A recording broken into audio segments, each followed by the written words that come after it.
How's going, guys? Welcome to the channel. In this video we are gonna see, what if Naruto became the Jedi and met the Force? Huge shout out to Axvo for this story. If you wants to see awesome fanfiction like this, don't forget to subscribe. Now let's get into the video. The Force is an endless mystery. These years of exploration have opened the wider galaxy to me in ways I never even conceived of. And with each new world visited, a new secret of the Force is found. Weeks have gone by now and I've felt a pull from the Force, as if someone calls to me. Master Shan and Darth Mar mentioned the concept of a dyad, but I've never encountered someone so naturally attuned to the Force. So how was the connection made? When I reach out to capture the identity of this anomaly, it runs through my palms like an intangible liquid. Just who are you? Foxpaw System Log, 4921. 33 Abai. A wasteland spread underneath the low, orange glow of the planet's sun, sand dunes stretching in all directions. It was a never-ending expanse of infinitesimally small rocks sparkled underneath the harsh heat provided from above. Once a planet of amazing beauty, a planet that many loved and inhabited, had now fallen into ruin over a millennia ago, following a series of unknown and cryptic circumstances lost to the legends spread amongst locals. The planet of Jakku now ignites only feelings of dread for those unlucky enough to reside on its force-forsaken surface. Amidst the dunes in the sea of sand rested the carcasses of ATS, star destroyers, fighters, and even some freighters that had once held large cargo supplies. These were what remained of the Battle of Jakku, the climatic battle between the Galactic Empire and the New Republic, which are now used for the ever-lucrative business of scavenging. The massive corpses of Durasteel littered large portions of the planet's surface, bringing with their desecrated remains the seemingly never-ending business of tearing them apart. One such scavenger was making her way out of the confines of the down that she called home, her brown hair covered fully by a light-colored cloth, the same color as the clothes wrapping around her body that helped protect her pale skin from the unforgivingly harsh ultraviolet rays. Hazel eyes glared at the desert in frustration. The feelings of discontent flowing through her drew out a desire to be something more, something better than what she currently was. This young woman's name is Rei. No matter how harsh her reality may be, she has always held on to a modicum of hope that she was destined to get off this sandy rock, to explore the vast universe she stares longingly at during the night, and perhaps find a hint at what happened to her missing parents that abandoned her to this hellscape. Leaned against the door was her only means of protection, a salvaged quarterstaff. For some reason, after discovering it in the wreckage of the AT-AT, she found herself drawn to the strange weapon, finding it easy to practice and hone her skills in. Late-night activities for her consisted of stargazing, flight simulators, learning various languages from the computer systems she harvested from the husk of a downed starfighter, or swinging the previously mentioned quarterstaff for hours on end until her body screamed bloody murder, lest the meager calories she was able to ascertain for her body's function that day go to complete waste. It didn't matter, there was never enough food for her, so she pushed herself fiercely regardless of the consequences. A strange sensation passed through her as she climbed onto her self-made, clunky speeder, if she could even permit herself to call it such. Echoing through her, it felt as if someone called out to her in nothing but a whisper. "I can see you!" The words were so soft and quiet that when she tried reaching out for the sensation again, it vanished into an ephemeral obscurity. This was not the first occurrence of said sensation, it had been happening continually over the years. It would find her when she was in her darkest moments, nudging her to continue on and patiently wait for its arrival. Shrugging away the bizarre event, she fired up the engine, shooting off towards the scattered remains of a downed star destroyer to hopefully, she was not waiting with bated breath, salvage valuable components to feed her aching stomach. Inside the meditation room aboard an ancient Old Republic Defender starship sat a young man alone. A pair of sparkling blue eyes snapped open, attentively taking in his surroundings. A calm visage was present on the resident, but dancing behind his eyes was mischief that was nigh immeasurable. "Sir, do you have a planet in mind for our next destination?" the robotic tenor of the ship's protocol droid asked the man. The man in question had been mediating for days in complete isolation, no movement of his eyes, no fidgeting, absolute stillness and serenity. The only indication he was even alive being the breath that passed through his nostrils and the heartbeat picked up by the droid's sensors. "Set a course for Jakku, CS." A smile graced the man's face. "It seems I was able to find what I've been searching for. I look forward to our meeting. Rei." The end of his statement was said with a softness the protocol droid had never heard before. After the years he'd spent under his master, the droid had experienced numerous emotions ranging all across the board, but the look of excitement and happiness were emotions the protocol droid could not recall from its data banks for many, many days. My estimations put us at Jakku in around 3 hours from our current position. Excuse me while I go input the coordinates into the navigator, sir. Thank you, CS. Your work is always appreciated. All the man received in return was a robotic head tilt as the protocol droid exited the meditation chamber. Something was off. After searching for several hours inside the Star Destroyer, the feeling from earlier returned. Except this time it was thousands of times more powerful, shooting an electric charge through her skin. Something was coming. The walk to her parked speeder was one filled with hesitation. The feeling was unnerving. What made it so unnerving was how she felt drawn to leave the Star Destroyer, to find out what the source of this mysterious feeling was. Her hand tremored slightly from the tension building inside of her. As she began to pack her bag on the back of her ride, it arrived. A shadow cast over her, spreading across the ground. The formation of the shadow indicated clearly this was no cloud above her, but a spaceship instead. The loud engine increased in volume as it lowered down to the earth, setting itself in a cloud of dust around 100 meters west of her bike. The ship was impressive to her eyes. The paint was shining and new, orange in color with accents of crimson and green throughout. Patterns of swirls and leaves surrounded the decal of what was the maw of a giant vulpine creature Rey had never seen before. Slit, blood-colored eyes stared down at her menacingly. 9 tails behind its back stretched over the top of the hull in a manner that for all intents and purposes appeared protective, and clutched within the monster's gaping mouth was a swirling ball of purple energy that screamed complete destruction. The ship was intimidating to say the least. However, Rey felt no fear, only a burning curiosity to see who the new arrival was. A snap and hiss was heard as the ship's exit bridge was extended from the bottom of the hull, the door behind opening slowly. She made out the figure in the distance. He was walking directly to her. The man was wearing light green robes with a hood pulled over his head. The front of the robes were exposed to show he was wearing a strange metallic armor colored a light orange color that held on the center a silver plate several inches in both length and width with the same leaf symbol embedded on the ship's hull, and attached to his waist was a strange cylindrical object she'd never seen before, but she knew rumors and word of mouth. So the possibilities of what the object actually was were rather small. No, Rey was sure. But he couldn't be Ahoy there! A booming, friendly voice called out to her. It held a soft but low tone that exuded friendliness. Friendly individuals were an anomaly on the surface of a planet like Jakku. Trusting anyone with what appears to hold amiable intentions often leads to loss of one's possessions, or worse. Or having your hard work stolen from you, Rey thought in frustration as the memories of the starship she repaired, and then subsequently had hijacked by the fellow scavengers that assisted her, flooded her mind. For some reason those instincts seemed different in this situation. The stranger grabbed his hood and pulled it back, revealing shoulder-length blonde locks that, while hanging smoothly down, seemed to also spike in odd directions with no rhyme or reason. The man had cutting azure eyes that perceived what others cannot. A smooth jaw that had a warm smile joined on his lips, and the strangest part of his appearance was the odd marks dashing across his cheeks. Glancing up, she noticed a distinct similarity between the marks on his face and the whiskers on the savage face adorning the ship. Hello? Rey's voice came out uncertain. What the hell am I supposed to say? Out here scavenging, huh? Yeah. Dangerous work. There are all sorts of nasty surprises inside those old Star Destroyers, if you don't have the right expertise. A feeling of defiant anger rushed through Rey as she frostily said, There aren't many options on this dust basket, and I guess you could say I am an expert. You have a point there. My home had a desert, but almost an entire planet covered in one. Not exactly an appealing place for building a vacation home, if you asked me. A small smile played on his lips as he gazed out at the endless dunes. So, what do you want? Rey asked, trying to sound calm, but she could hear it now. His voice was the voice. A conversation. A conversation. Yeah. How about we get out of this sun and talk on my ship? Rey gave the ship a wary glance, eyes pooling with suspicion as she turned her attention back to the stranger. And why would I get on your ship? I don't even know who you are. Oh, well, I'm Naruto.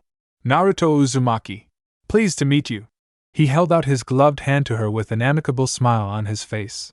Ray took his hand stiffly, still unsure how she felt, but she felt compelled to go with this man. Ray. Just Ray. A lovely name. Well, now we know each other. Will you join me on my ship? You're guaranteed a warm meal at the very least. The moment a meal was mentioned, her stomach betrayed her and gave off a low rumble, leaving her staring at the ground in frustration. Fine, fine. I'm right behind you. The cafeteria area on the ship was kept tidy and every inch of the metal still seemed brand new.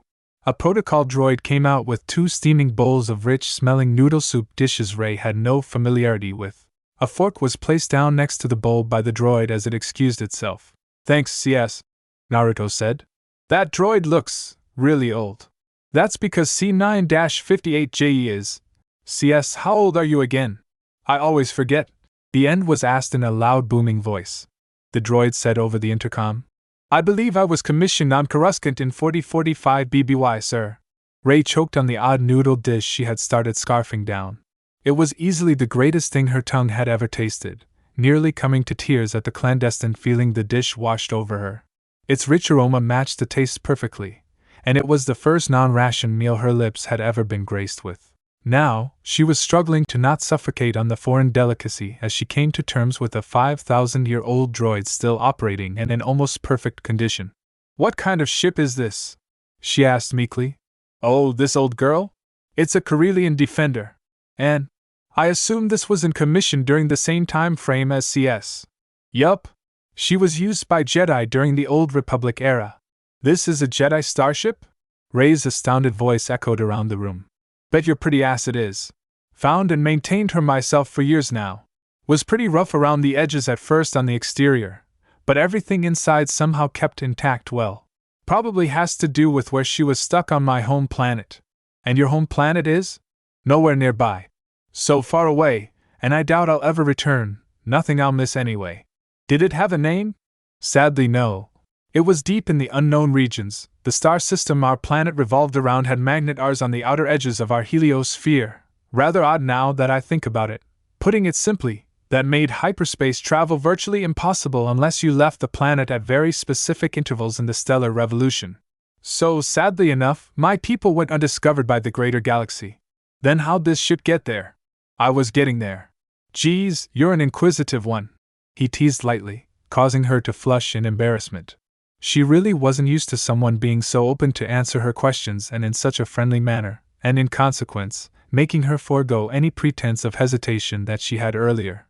After a war ravaged my planet, I went on a personal journey around the world.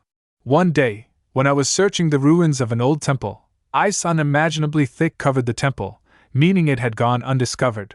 No one other than myself could have made the trip. The frigid temperatures were a one-way ticket to death for anyone else. When exploring, the floor of the temple collapsed under my feet, leading to a part of the temple that somehow escaped the ice.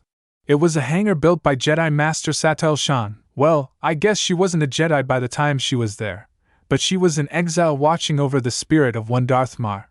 From what I was informed, she got lost in the unknown regions before her comms were obliterated by one of the magnetars. Somehow, by some obscene stroke of luck, she managed to land in the mountains of my planet where she built the temple I found this ship inside of.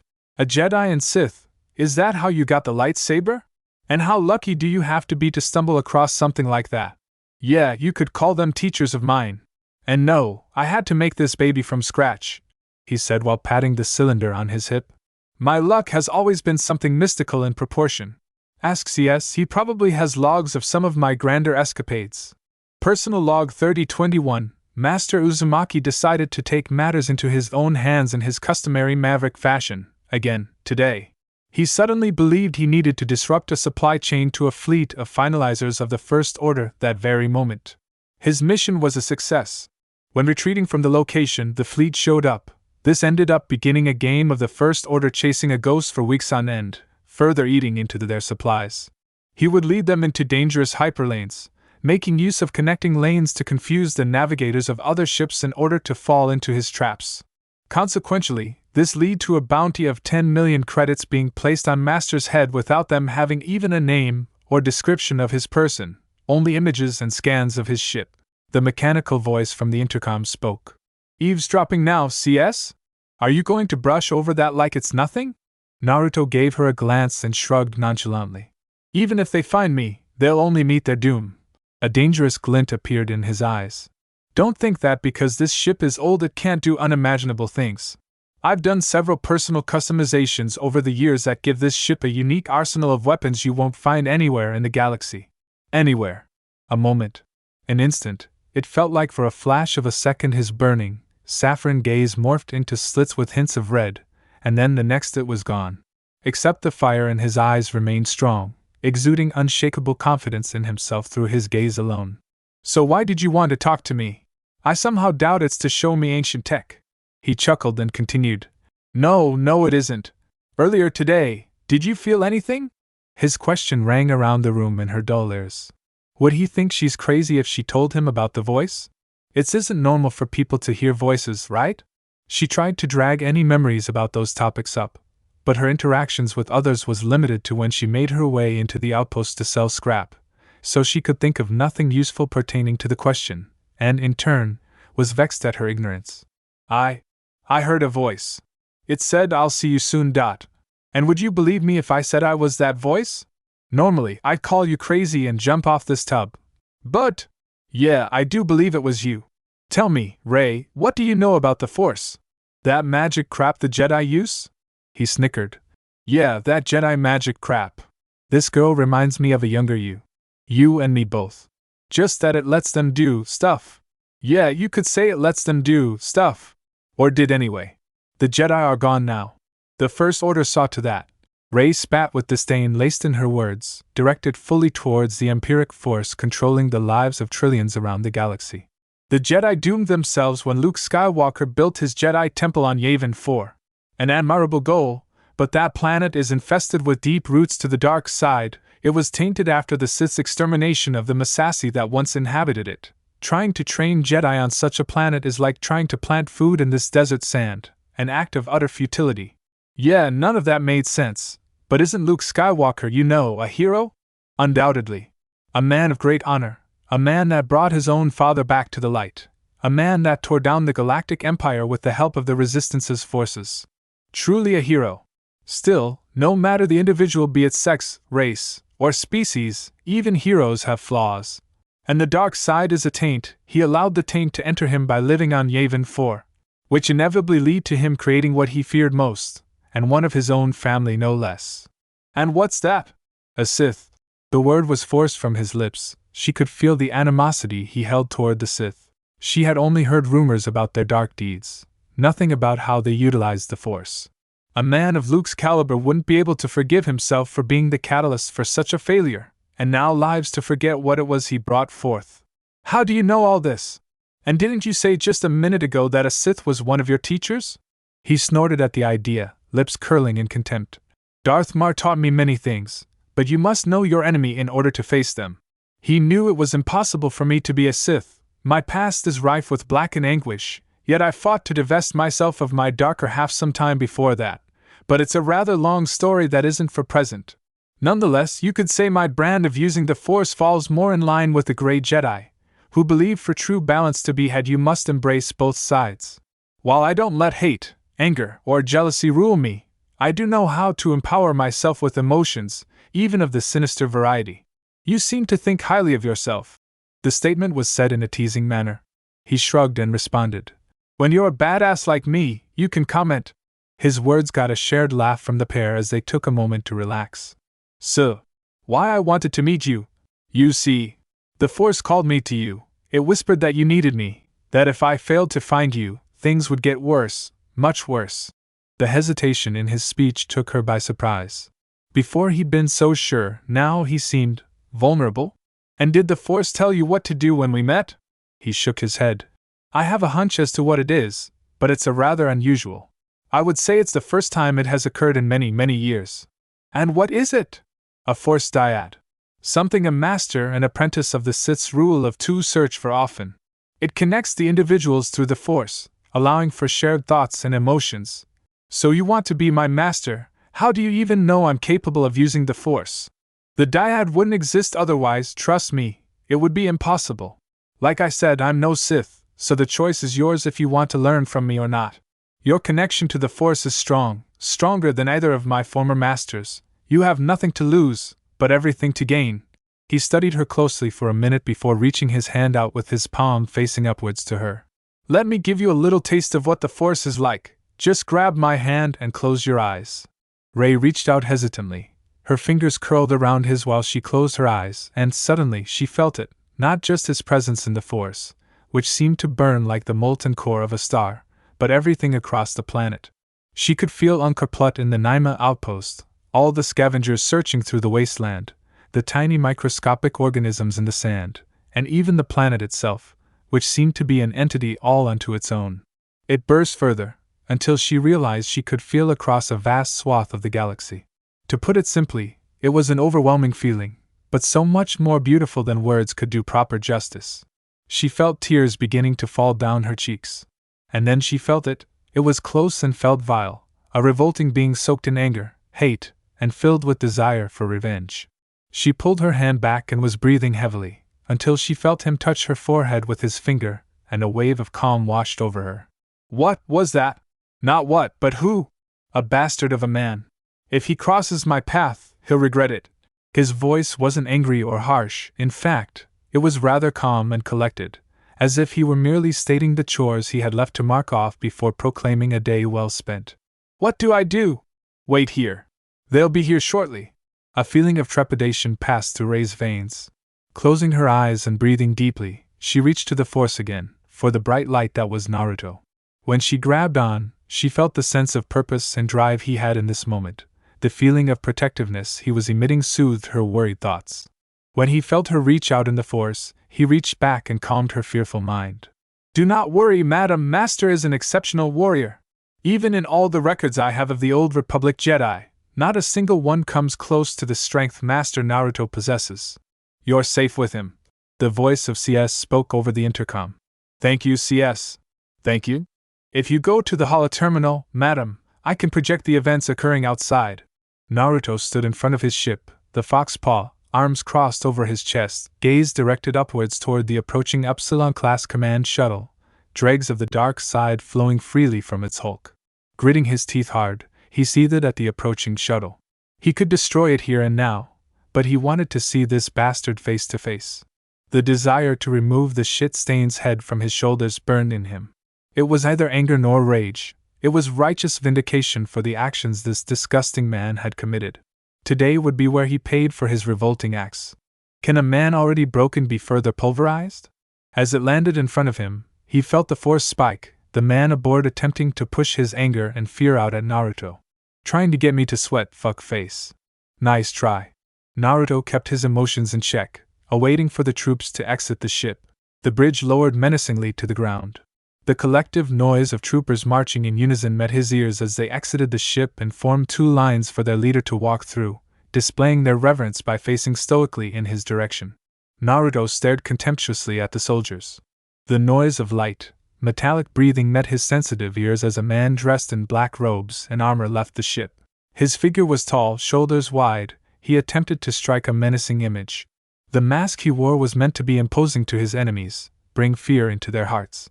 Not Naruto. All he saw was a bitch wearing a tin can on his head. You will hand over the BB unit with the location of Luke Skywalker, or die. The man's modulated voice rang out. Shit, there's a droid on this planet with coordinates to Skywalker? Wouldn't know anything about that, tinhead. The soldiers snapped their weapons in his direction, showing their intent to exterminate him for his lack of deference. You would be wise to not lie to me. I can make your life very difficult. Doesn't matter, Ben. You're not leaving here unscathed. The man stopped. His face behind the mask crawled with distaste. Do not use that name in my presence. Wow. Daddy issues or something? A snap and hiss was the response he got as the man ignited his lightsaber. The black handle was long and had a strange style to it. It had 3 crimson beams emitted, 2 small ones that made a guard in the style of a sword, a rather lethal guard for the user. Is he an idiot or something? And a single long beam of plasma made the main blade. Naruto unhooked his lightsaber from his hip, snapping it to life as the plasma shot forth. The plasma itself was 2-layered. The inner core was a vibrant orange, and the outer coat was a much darker crimson than the blade of his adversary. Ready to die, Ben Solo? My name is Kylo Ren, there is no Ben Solo. Keep telling yourself that, you Darth Vader wannabe. Kylo roared in anger, letting it fuel his power as he shot forth in a burst of speed, sending his lightsaber down at his opponent in an aggressive and powerful move. Gemso? You really are a Darth Vader wannabe, Force save me. I'll relish in cutting out that wretched tongue of yours. You're welcome to try, bitch. The fight blistered into action, their blades meeting continuously in a fierce battle of masterful footwork and swordplay. Kylo began to realize that this man was utilizing the Vapad style, feeding of his dark feelings to enforce the power behind his blows. This didn't bode well. Naruto felt like this fight was going nowhere. He was barely utilizing the Force or his chakra to enhance himself, relying on his physical prowess in his Vapad form to beat down the arrogant fool. Kylo's aggression was becoming a furtive onslaught, using his Form V to push himself fully into a furious storm of fluid strikes, slashes, and jabs, never staying still for even a moment. All was for naught, as every time he thought he saw an opening, the strength of his blows were absorbed into his opponent in seamlessly smooth counters. Was he losing? No, it was not possible.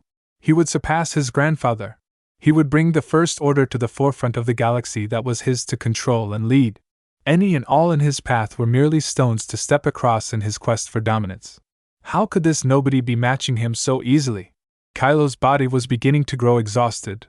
The constant use of the Force to enhance himself over the past several minutes of battle were taking their toll as his opponent's Vapad form rapidly drained him of strength. And he failed to even make his opponent break a sweat. If anything, he seemed bored by the look in his eyes. Deciding to change his tactics, Kylo reached out his off hand to Force choke his opponent. The moment Naruto felt the surge in the Force, he batted away his enemy's control as if it was only a youngling attempting to use the Force against a master. Lightsabers it is, then, growled Kylo in his head. As their sabers met in the center, and their gazes locked, Kylo stared into the cold blue eyes of the insulting blonde bastard. What he saw shook him. He foresaw his imminent death playing over and over again in those eyes. A death that would be anything but pretty. His entire body shook in fear for the first time since his Sith training. This fear was not forced in order to cultivate his dark side.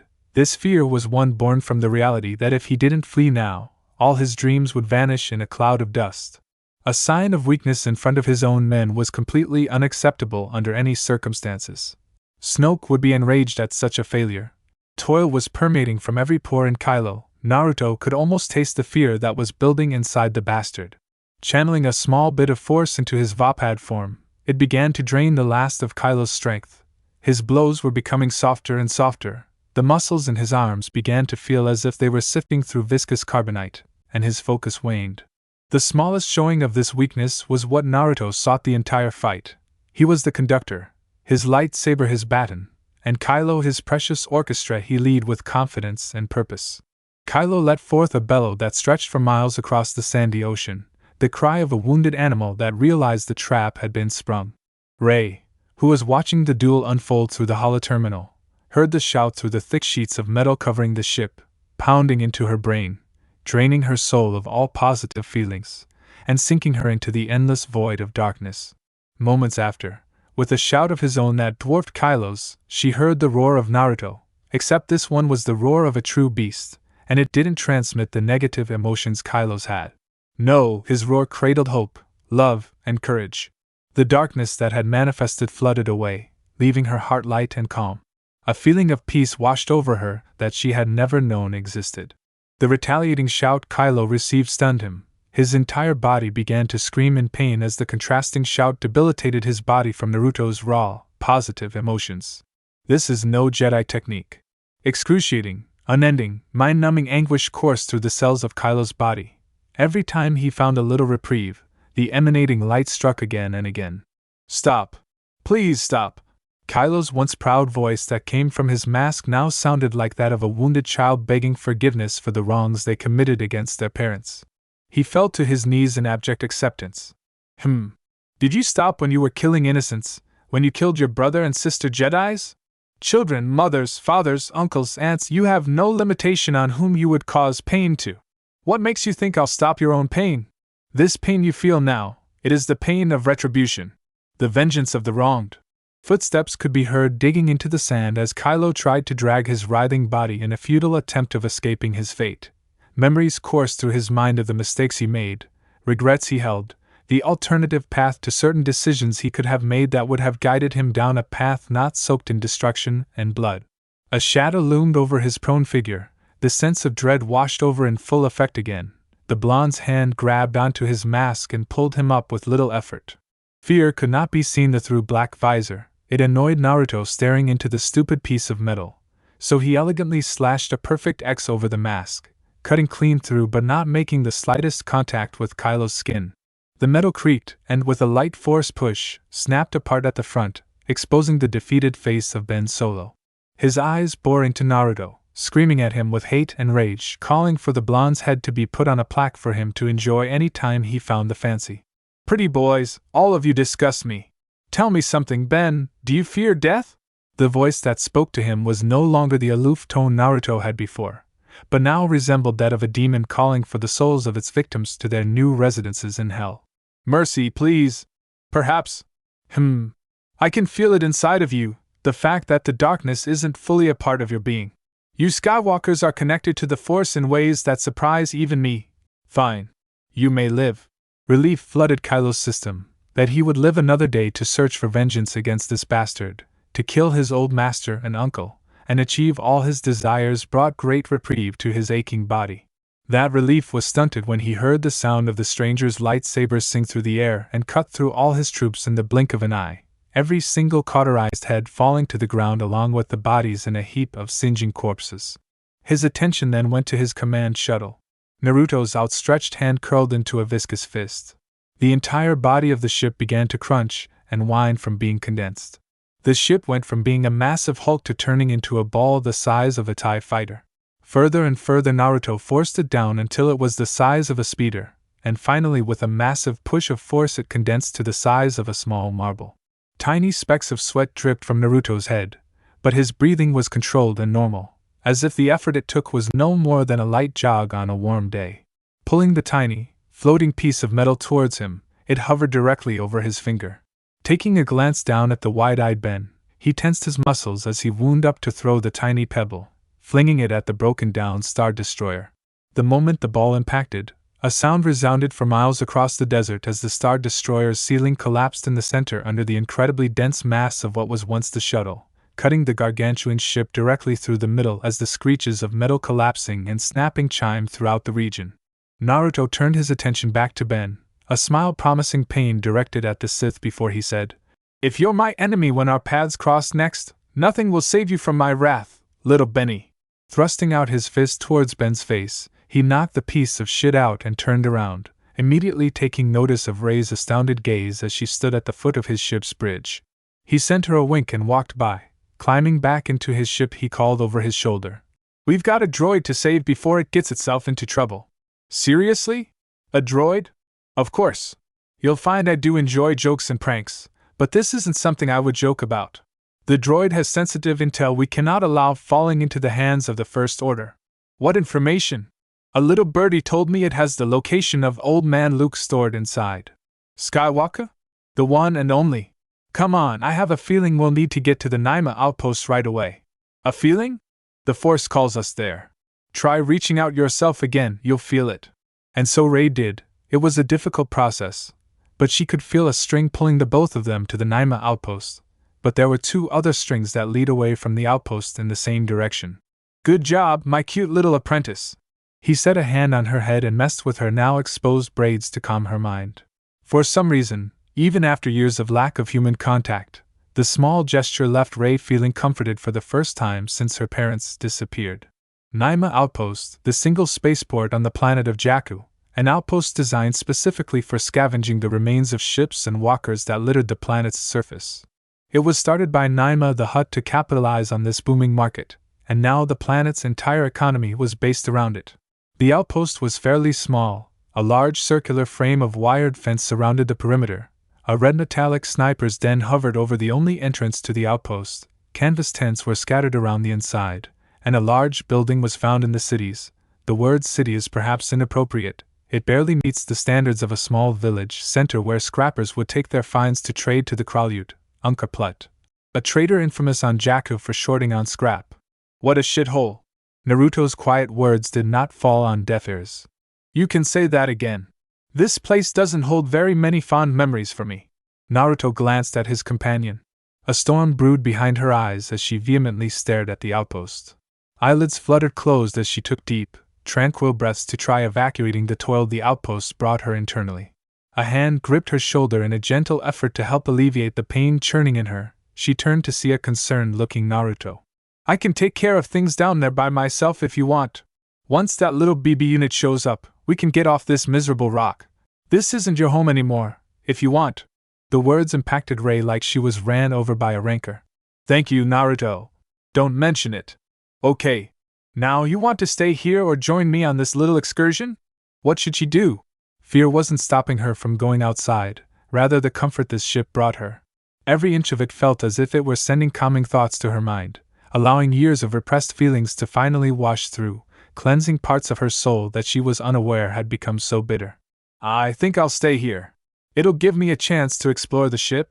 Naruto nodded his head in understanding and began to disembark from the fox paw. Being out under the exposed sun again made Naruto smile. He's always cherished the beauty of a nice day. The land may be a sight for sore eyes, but the feeling remained all the same no matter the sun one's exposed to. Well, as long as the sun is at hospitable temperatures. If I were a BB unit stuck in this cesspool, where would I go? Naruto wondered humorously to himself aloud. Droid Unit BB-8 was not having a pleasant day. In fact, if one were to understand the strange and incalculable feelings the common droid experiences, they would find this droid in question was frustrated. Binary expletives were escaping its round body, and it struggled with the net pulling it along. Its master, Po, had been captured by soldiers of the First Order, letting his trusted droid friend escape their clutches. Connection to humanoid species are often not a priority for droids, but BB was having a hard time coming to terms with its current situation. The only directive it had was getting the coordinates it had stored back to the resistance forces. Such an easy task for this small, rolling droid. The droid found itself captured by a Tito scavenger several hours after wandering this forsaken wasteland. Stuck inside a net, being dragged into the unfamiliar Naima outpost, the droid let out a loud series of complaints in binary that only resulted in the Tito stunning it with its quarterstaff to stop the annoying disturbance. Undoubtedly a bad day for this little BB unit. Excuse me, would that happen to be a BB unit? The Tito glared down at the human through the visor on its head, wondering what this freak could want with this droid. A nod was given.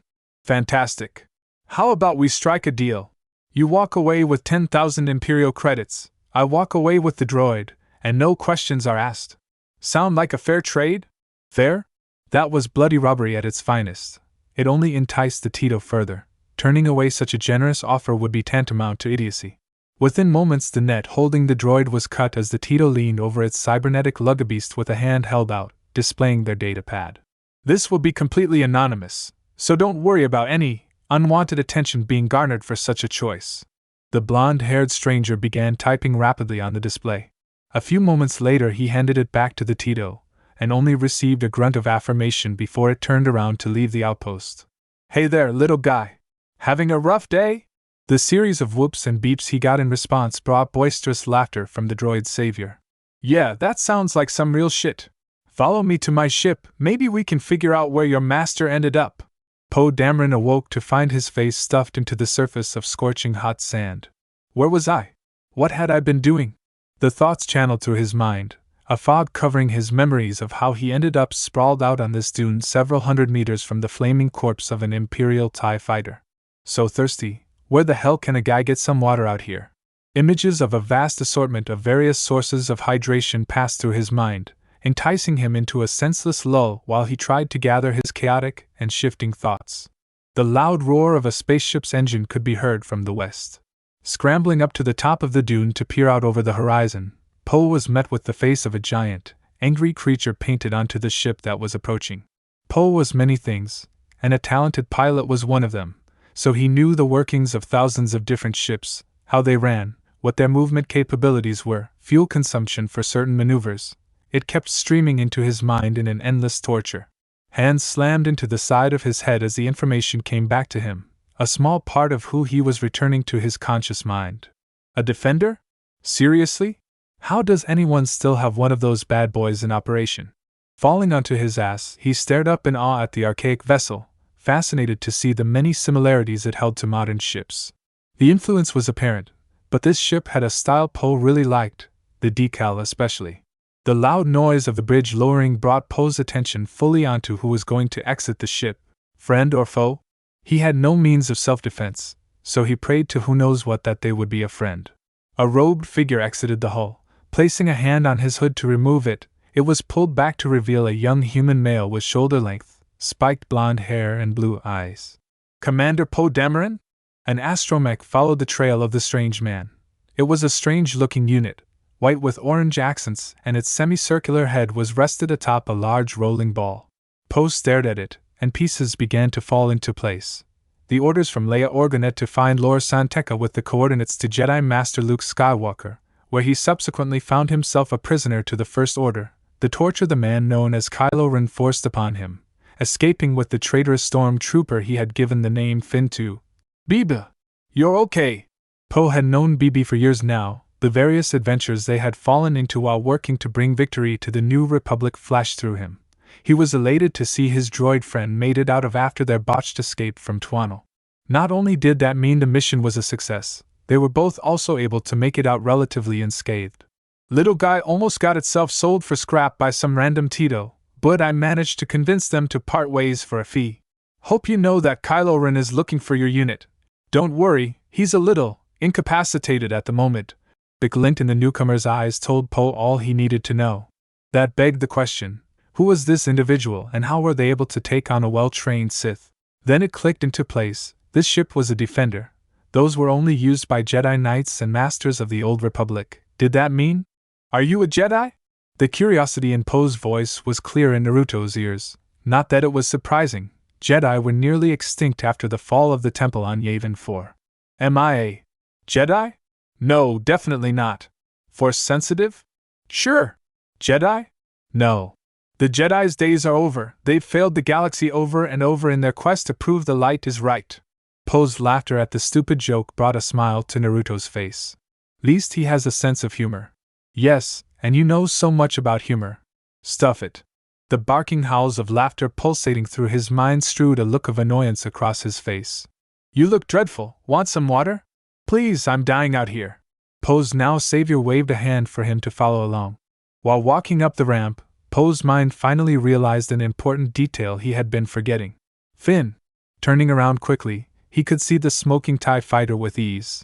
Squinting his eyes, he was barely able to make out the obvious track marks left by his accomplice's escape from the downed fighter. He wandered off? What the hell? He saved me from that hell. What should I do? Will this guy help me find him? Sensing the conflicting feelings battling for supremacy in Poe, Naruto turned and followed his gaze to the track marks. Friend of yours get lost? You could say that. We can pick him up before leaving. What do you military guys say? No man left behind? They looked at each other, grinning madly. The galaxy was in for a treat placing these two men together. Both were born from doing what they felt was right and fighting the good fight. They may not share the same backstory, yet the camaraderie the two felt binding them was almost instinctual. The Force works in mysterious ways. Isn't that right, Kurama? Shut up, I'm trying to nap. Lazy feline. Get in here and say that to my face so I can beat the shit out of you. How about, no? Pussy, says the giant feline. Quickly shutting off the connection he shared with his old friend to preemptively ignore the screams of rage, Naruto failed to resist the playful smirk he had twitching on his lips. Messing with Kurama never gets old. Susu, how'd you manage to get your hands on a 4,000-year-old ship? Oh, you know, a little of this, a little of that. Poe gave a frustrated huff at the obvious deflection. He was sure the story was quite the tale. His determination to find out the details only grew in size. When they made it inside and Naruto showed him to the cockpit, they found a disheveled Rey going through the systems, trying to figure out what the ship had been modified with, and what sort of weaponry he had on board. After failing to figure out where the flight simulator was, she decided to familiarize herself with the workings of the ship instead. So absorbed in her own little world, she failed to notice Naruto and Poe's arrival. Naruto motioned with his finger to his lips for Poe to stay quiet as he leaned down and whispered quietly in her ear. You like what I've done with this bad boy? Rei jumped out of her skin and knocked her head against one of the overhanging consoles. Grimacing in pain, she gave him a look that would wither lesser men, but Naruto simply chose to ignore her annoyance. How the hell did you install a hyperdrive at class 0.3 on this fossil? A little bit of my personal magic touch in conjunction with an ass load of hours of trial and error. 0.3? Are you smoking spice or something, lady?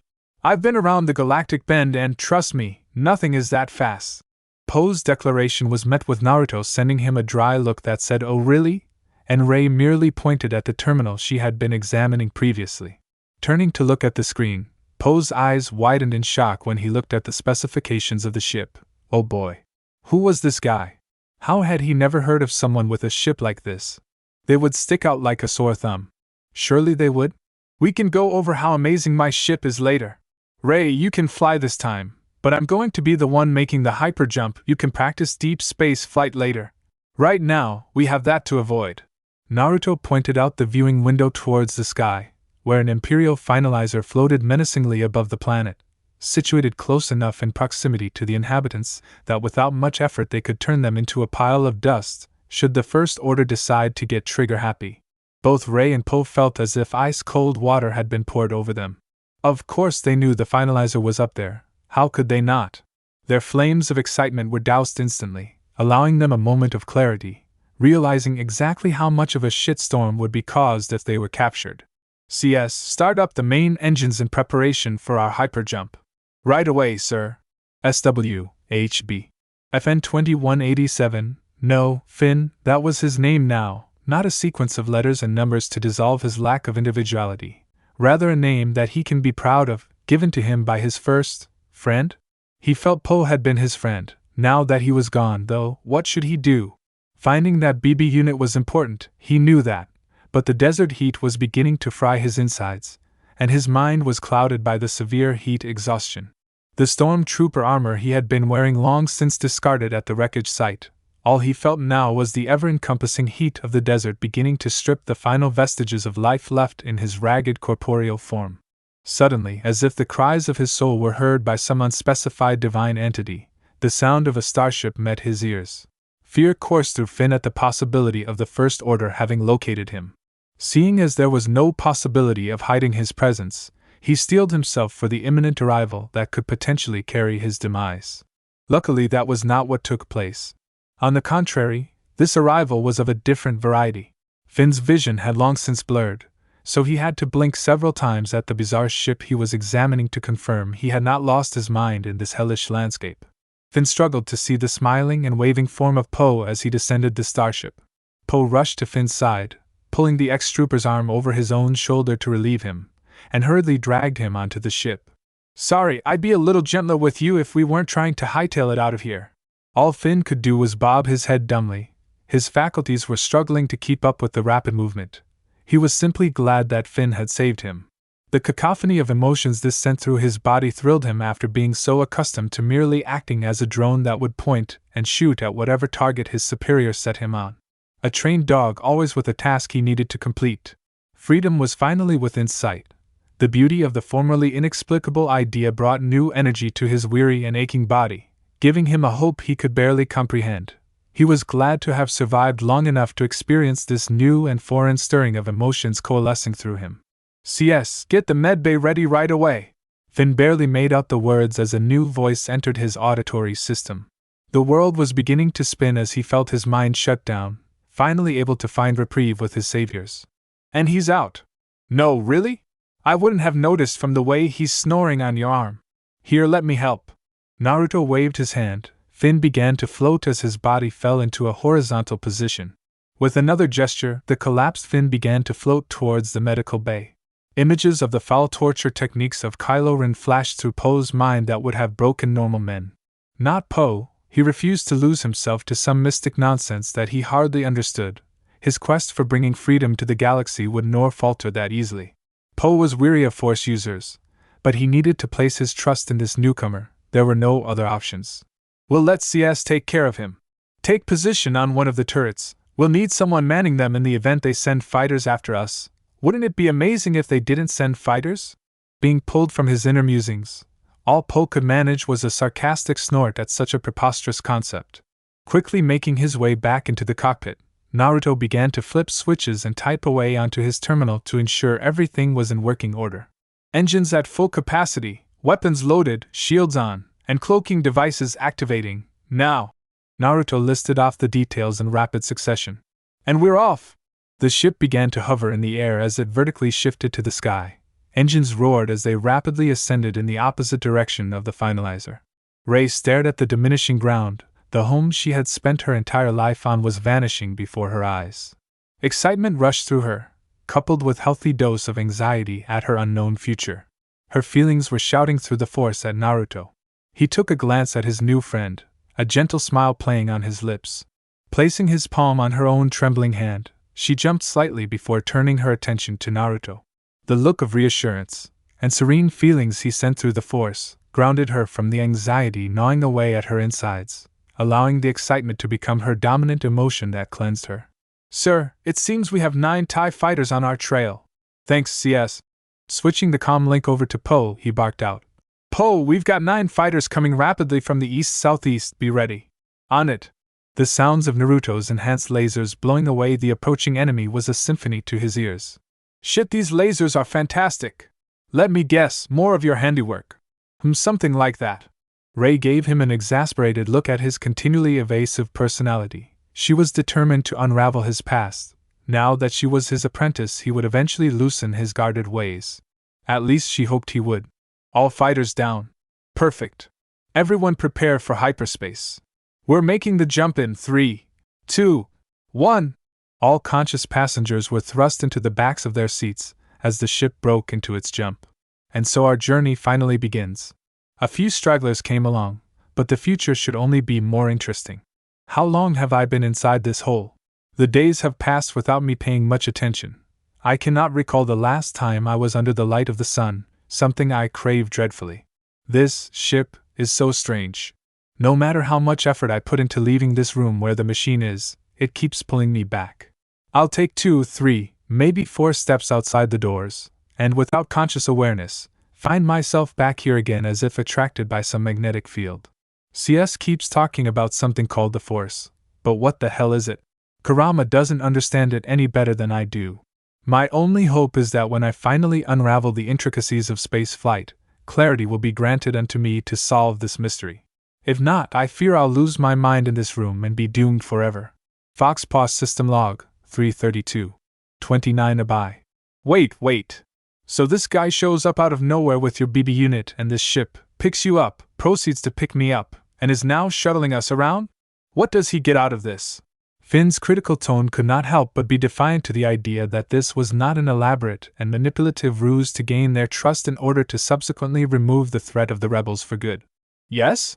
I'm not really sure what he gets out of this, but he's a force sensitive, so getting on his bad side is probably an unwise plan of action. Inside the med bay of the Fox's Paw sat Poe while Finn laid stiffly on one of the available beds. Several minutes before, Finn had awoken in a panic, trying to figure out where the hell he was. It took Poe some time to calm his paranoia, and now they were trying to piece together who this Naruto Uzumaki was. You've never heard of him either, have you?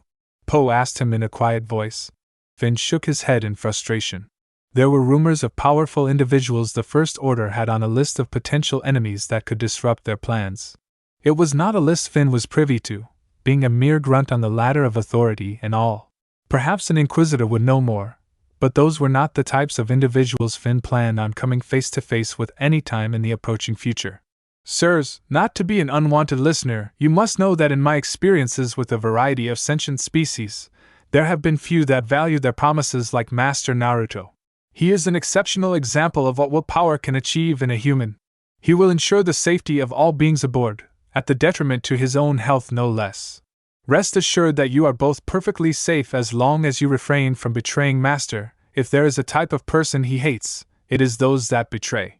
In fact, if the betrayal cut him deep enough, he could become worse than any Sith known to the galaxy, now or in the past. CS spoke from the corner, startling the pair. They had completely forgotten he was in the room. Sheepish looks played on their faces in response to their errant words. His words that tried to placate their concerns only troubled them further. Worse than a Sith. Were words never spoken lightly, The entire galaxy knew the sort of atrocities a single Sith was capable of accomplishing with the right motivations. To claim he would be worse only made them fear their savior all the more. PSSH. Sure, CS, the day you accidentally overhear a conversation is the day I wipe out 100 finalizers with my bare hands. Force, you're the most diabolical droid I've ever come across. Those few millennia you spent in isolation did something to your personality. You can argue until your circuitry starts imploding, but you'll never convince me you don't have a few screws loose, you bucket of rust. Poe and Finn's attention snapped to the door that Naruto leaned casually against the frame of, arms folded over his chest while he had a wily smile plastered on his lean face. This was Finn's first time being able to examine the armored man, and what he found calmed him. Years of exposure to the worst scum imaginable had gifted him a degree of intuition when meeting people. Fooling him with a kind smile and friendly body language was not enough. There was something deeper he could see through that allowed him to assess whether a person was friend or foe. Finn felt it may have stemmed from the number of times he put his life on the line for people he hated and knew were pure evil, but he tried not to ponder the idea much. Individual thought was frowned on by the First Order after all. It would take time to reverse the effects of years spent within their institution. Master, I take great offense to those words. I am happy to inform you that rust composes less than 0.1% of my current structure. Why must you make rude inferences in relation to myself? A gloved palm covered Naruto's mouth as he tried controlling his fit of laughter. Fucking with CS is second to only Kurama. You bastard. I meant the other Kurama. There is no other Kurama, you wise ass. Why am I still stuck with you? Because my personality is irresistible, of course. Gonna have to apologize later for that one. I don't want to be skewered by one his tails, again. Shrugging off the cold spike of fear this stabbed him with, Naruto responded to CS. Go take 5 or something, bud. I need to aid our guests in an attempt to rectify the fear you put in them. Can't you just be a normal protocol droid? Negative, Master. I believe it was you that decided to install your self-programmed unpredictability modules into my system. The fault entirely is yours. As the droid strode out of the room, Naruto leveled it across the hall with a weighted kick straight to his metal ass. And my regret continues to grow day by day for such a stupid decision. He yelled down the hallway at his retreating droid friend. I take it that's pretty normal around here? Poe queried. Meh, you could say that.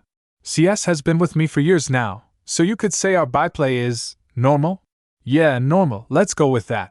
Nodding more to himself for reassurance than the occupants of the room, he continued, well, now that Finn's awake, how about we gather in the mess in 20 for food and discussions? Sounds good.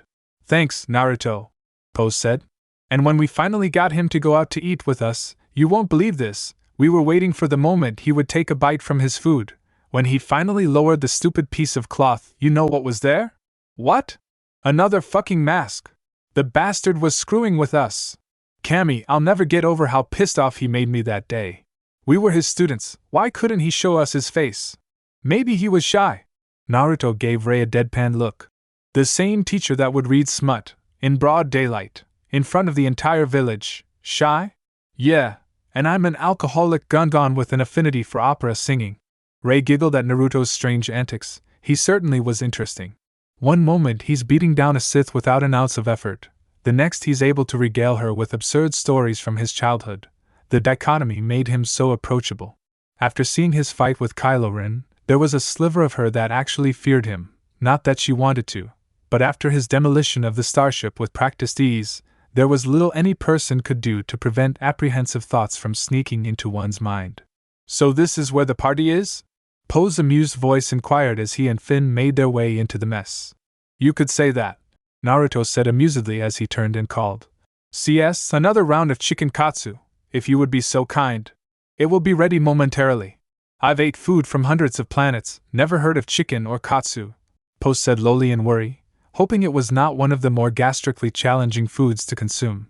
Some species eat the weirdest crap, Poe thought as he felt his stomach twist and churn at the memories.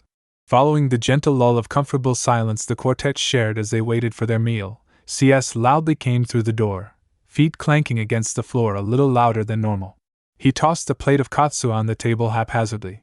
Are you still upset I kicked you, CS? Negative, Master. Why would I be upset over such trivial matters? Yeah, he's livid. I'll regret that next time I get up. He's becoming so, imaginative. I'm debating whether I should be proud or irked by his pranks. Some of them are more torturous than I'd prefer.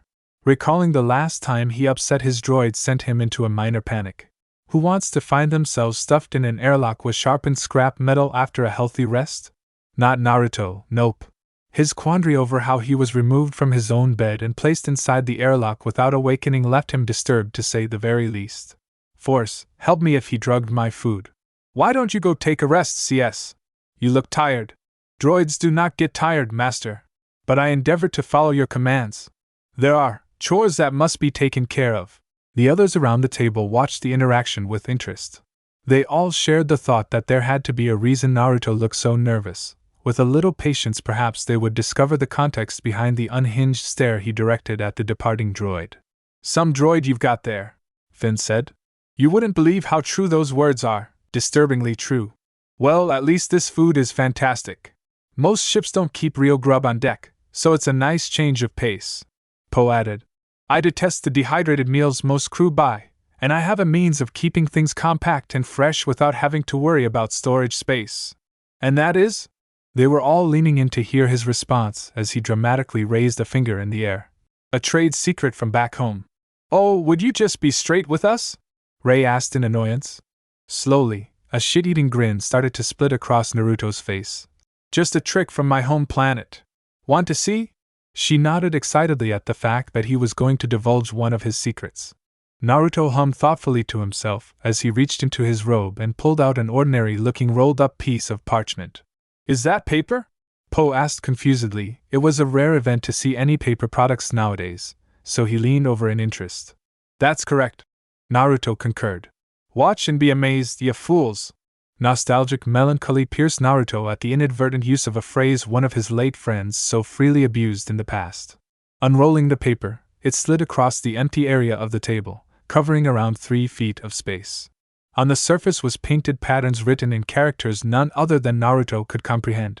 Placing his thumb up to his mouth, he bit down hard and spread his blood over the paper. They watched with bated breath, his palms spreading over the paper as it began glowing a light blue. Kai! Smoke erupted from the surface of the paper, which Naruto shooed away with a lazy wave of his hand. What sat atop the unfurled scroll was a single standard-issue blaster pistol. What? You're kidding me. That's fucking awesome! Naruto's reaction to the exclamations? He leaned back with his hands resting behind his head as he gave them a look of smugness that they could tell he oozed with immense satisfaction. You look rather proud of yourself, Ray amusedly pointed out. Showing people tricks from home is always nice. They aren't exactly common abilities. Oh, and would you elaborate?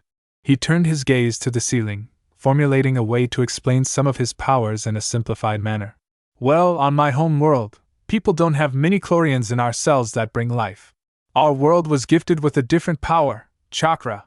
This, pointing down to the scroll, is a simple storage scroll you can store inanimate objects inside of.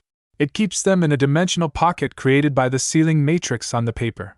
The variety of implementations for chakra are vast. It isn't feasible for me to give you more than an elementary understanding without boring you for hours. I'll be the judge of that, Ray inserted. And it's up to my discretion what I do and do not reveal about my own world, no? His response was said in a frigid tone, but the despair screaming from his eyes quieted any rebuttal Ray was planning as she glanced away embarrassedly. Chakra is multifaceted, falling under various branches of use and application. Generally, people would specialize in one branch over another. Trying to master each individually would take multiple lifetimes and was considered an act of futility. The force is an extrinsic energy that can only be controlled by those with enough developed mini-chlorians, whereas chakra is something intrinsic that you learn to control. Much like a Jedi would train from young ages, so would our world's warriors. Naruto choked slightly as he tried to purge the crippling anguish building in his heart. It was a poison corrupting him, and he needed to expunge it with immediacy. Forgive me, but I need a few moments of solace. Naruto stood up abruptly and headed to the door. Naruto. Turning on his heel, he gave his attention to Finn. What happened to your people? A vicious look of contempt splayed on Naruto's visage. Dead. You're looking at the last of my kind. A shadow wandering the galaxy with childish hopes of redeeming my greatest failure. Failure? Ray asked. My inability to save a single friend doomed my world to an eternal sleep. The sentence was uttered in a hushed tone, as if exposing a vile secret that sickened him. Rey, Finn, and Poe glanced around at each other uncomfortably. They discovered very little about who he was, yet it made sense now why he held back and clouded himself in mystery. No sane person discusses a subject of such proportions lightly. A cantankerous Naruto entered his ship's meditation chamber. Harsh and forceful thoughts of his greatest regret stunted his mind into a slow spinning cycle of madness. Plopping himself into his usual position in the center of the room, legs crossed and fingers curled so his thumbs were placed atop his index fingers as the tips of said fingers made contact with the opposite hand, meeting at the center of his chest. Breathe. Don't allow the frustrations and regrets to control me. Focus. Silencing any additional thoughts that threatened to consume him, he fell into his meditative void, allowing the Force to wash over and guide his tormented mind to the sublime peace only it could provide. Kurama silently examined Naruto's form in his mind. Massive head rested on his front paws, eyes filled with an admixture of emotions. Whenever the young shinobi entered a deep meditation, it brought him into the confines of his inner world. Often they would sit together, relishing the incredible depths of the Force and the wonders it had to offer. No matter how often he tried convincing Naruto what happened was not his fault, the man would deny it vehemently and throw back any point with a petulant statement or two. An endless punishment he did not deserve to weigh himself down with, but Kurama could relate to his host's position. Who was he to judge when he let his anger and hate control him for so long after countless years of being perceived as nothing more than a tool of war? I may not be able to help you, my annoying little friend, but perhaps someone else can, he mused to himself. Rey stood outside the door. She knew Naruto was behind. With little effort she found herself walking along a path to the door with assurance and purpose. Now, her nerves constricted, freezing her figure into an impassive statue of apprehensiveness. Just go in and talk to him, Rey. You have nothing to lose. Pressing the console outside the door, it opened with a mechanical whirling sound, and she immediately noticed Naruto's figure sat on the floor in a trance-like state. Instead of interrupting him, she decided to sit down in the cozy chair set off by one of the terminals and waited for him to return to reality. Before he could naturally escape his meditation, a loud blaring alarm started to go off around the entire ship. In an instant Naruto was at the terminal, eyes flashing over the various displays and indicators. CS status report. It seems we have somehow been tracked. 3 finalizers are attempting to bottleneck our next hyperlane stop. Would you like me to plot an escape route, Master? No.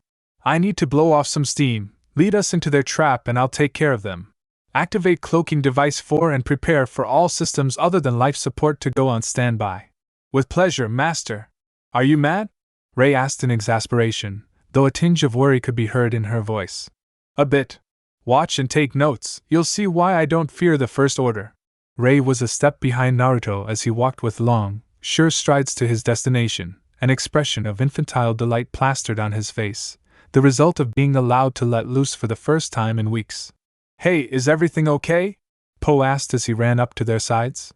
Just need to take out the trash. Stay here. Oh, CS. Yes? Give Poe a disruption shot. I believe he has a tracking device embedded in his skin, he said. Then, in order to calm Poe, he added, Don't worry, it's only a tiny electromagnetic pulse that will disable the device they used. You won't be harmed, well, as long as you aren't loaded with any other internal gadgets, right? Poe nodded, glad that he would no longer be a liability to the rest of the crew. With his attention on Naruto, he failed to take note of CS sneaking up behind him.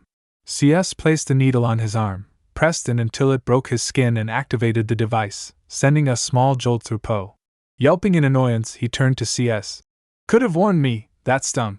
He was ignored as CS went to a console and began powering down systems before activating the cloaking hardware. All set, Master. Take our guests to the other end of the ship. Herding the arguing individuals was easy enough for CS. A simple warning that Naruto could make them follow, or they could follow willingly, halted all disruptive behavior, so they acquiesced sullenly. Naruto stood in the sealed-off bridge area, looking out the window at the floating finalizers that glared down at him in an unsuccessful attempt to bring out fear. He stared back in revulsion. He didn't relish killing, but he had long since imprinted himself with the difference between killing an innocent and killing a monster. The First Order fell under the latter. Not every soul was irredeemable. Finn was evidence of such, yet trusting the devil had consequences. and the punishment was about to be doled out by a single man that was displeased his meditation had been prematurely interrupted. Ready, Kurama? Always. Golden chakra that appeared almost molten began seeping from the Naruto's navel, coating the entirety of his body until it shrouded him completely. Motioning his hand at the controls with a subtle force push, it opened the bridge door, exposing the chamber to the vacuum of space. The cloak of chakra provided by Kurama allowed Naruto to breathe in the vacuum, something he certainly had not discovered incidentally through a most certainly not but was monumental fuck up. But that's another story for another time, dear readers. Floating slightly, he flew straight out of the ship at blistering speeds. He placed himself on top of his ship and raised both his hands above his head, concentrating on the rotation of a technique he developed in isolation. Deadly wind blades began to sing shrilly around the shape of a massive white shuriken. A tiny dot appeared in the center with an infinitely dense heat, expanding into a massive, blinding structure of plasma. It rested around 100 meters above his outstretched hands and covered an expanse several miles wide. He had perfect control over the technique with the force. Pulling his arms down, he pointed a finger at the first finalizer. A massive blast of heat and wind soared over his head as he honed it on its target. Nova's Wrath, Naruto whispered solemnly. In the blink of an eye, each of the ships were dissected into floating husks of scrap. Twirling his hand for his construct to fall into the focal point of the now decimated ships, he clapped his palms together. Both hands pointed in its direction as he began to pour his force and chakra into the implosion he sought. Then, it happened, the construct collapsed on itself, creating a cataclysmic explosion that spat matter and energy for millions of miles around the galaxy. Naruto had coated the entire ship and his body in a force shield, protecting it from the calamitous effects of the newly formed neutron star that thrummed in the space the finalizers previously claimed. That one never gets old. Naruto smirked at his creation, satisfied with its effervescent majesty. He certainly agreed with his Bija's sentiment. It never ceased to amaze him the feats he could accomplish with the marriage of force and chakra. We need to get the hell out of here. The strain of keeping the ship protected with the force is exhausting both of us. Kurama agreed earnestly. So Naruto entered back into the ship, whistling jauntily to himself as he waited for the pressure to even out before dropping his Bija cloak. He leaned against the wall, pulling out a dented and scratched Zippo lighter. He stared at it in reverence, grabbed a pack of cigarettes from an old pouch he had sewn into his robes, striking the flint to life, lit the cigarette dangling from his loose lips and took a long drag from the toxic stick. Tremors surging through his digits made the process difficult, but he somehow managed. To feel death on such a scale through the force is appalling. What happened to me? Meanwhile, several minutes earlier, we find Ray, Finn, and Poe sat in the sealed-off mess. The only view they have is out one of the blaster windows. It was rather small, but it provided a decent enough vantage point to see the finalizers outside pointed in their direction, incapable of seeing through the cloaking tech Naruto had CS activate. A shared sigh left them as they took note that no fighters were being commissioned to attack. You can't seriously believe he's going to take out those finalizers? The shields they have are nearly impenetrable. What can one guy do? Finn asked, his voice carrying a blend of panic and hopelessness. We have to trust him. I don't hear you spouting any plans to stop him. Ray shot back in agitation. Worry for Naruto was at the forefront of her thoughts. His state of mind preceding this surprise was less than ideal for a battle of such magnitude. The viewing window had a flash of golden light streak past in an almost instantaneous motion. Ray was the only one that noticed it in the brief instance. Then, the shrieking wail started. It bore into their ears in an excruciating fashion. Poe and Finn collapsed to their knees as they held their hands over their ears in agony. Not to say Ray was unaffected, but she pushed through the debilitating pain in a show of immense determination. Suddenly, the shrieking pierced space and obliterated the ships. They all watched in fascinated horror as the neutron star was birthed from the immense technique Naruto had tossed at his enemies. The assorted looks of astonishment that each individual wore in a different manner carried with it a bone-chilling silence. CS, what the hell was that? Ray bemusedly called out to the terminal. That would be Master letting off some steam, as he says. You didn't answer my question. Well, my directives do not ensure my compliance with questions from anyone outside of Master. I apologize, madam. How is it possible for a droid voice to sound so sarcastic? It almost impresses me with how much of an asshole Naruto designed this guy to be, though there seems to be a certain level of masochism in such an accomplishment. Rei thought to herself in a strange mixture of frustration and fascination. Can you let me out of here at least? Please wait for pressurization to finish stabilizing before you attempt to open this door, madam. She sighed in defeat and proceeded to wait in mild impatience, tapping her foot on the metallic floor in order to inquire what the hell Naruto had done. The door finally opened, allowing her entrance. She made her way down the hall until she reached the door that led to the bridge. It opened painfully slow. What met her eyes was Naruto coated in some type of mystical energy. It flowed with life and seemed to make the recycled air heavier by its existence. In a flash, the energy receded and left the armored Naruto leaning against the wall, clumsily lighting a cigarette. Oh, hey Rei. Something wrong? He inquired as he let smoke roll past his dry lips. His tone was casual, but she could make out the slight twitches in his extremities while he fumbled to pocket his archaic lighter. What was that? She asked in a kind of sick wonder. A technique designed by yours truly. My home world had ways to control the elements. That was taking it to the absolute extreme. His tone was joking, but his face seemed strained and tired. You wouldn't say, Rei ruefully thought. Are you okay? She couldn't help but ask, even if he did seem far from helpless after destroying multiple, massive battleships. He was still only human, or so she hoped. Fantastic. Once we get away from my little creation, I won't need to shield this slab anymore. You can't imagine how exhausting it is. What do you mean?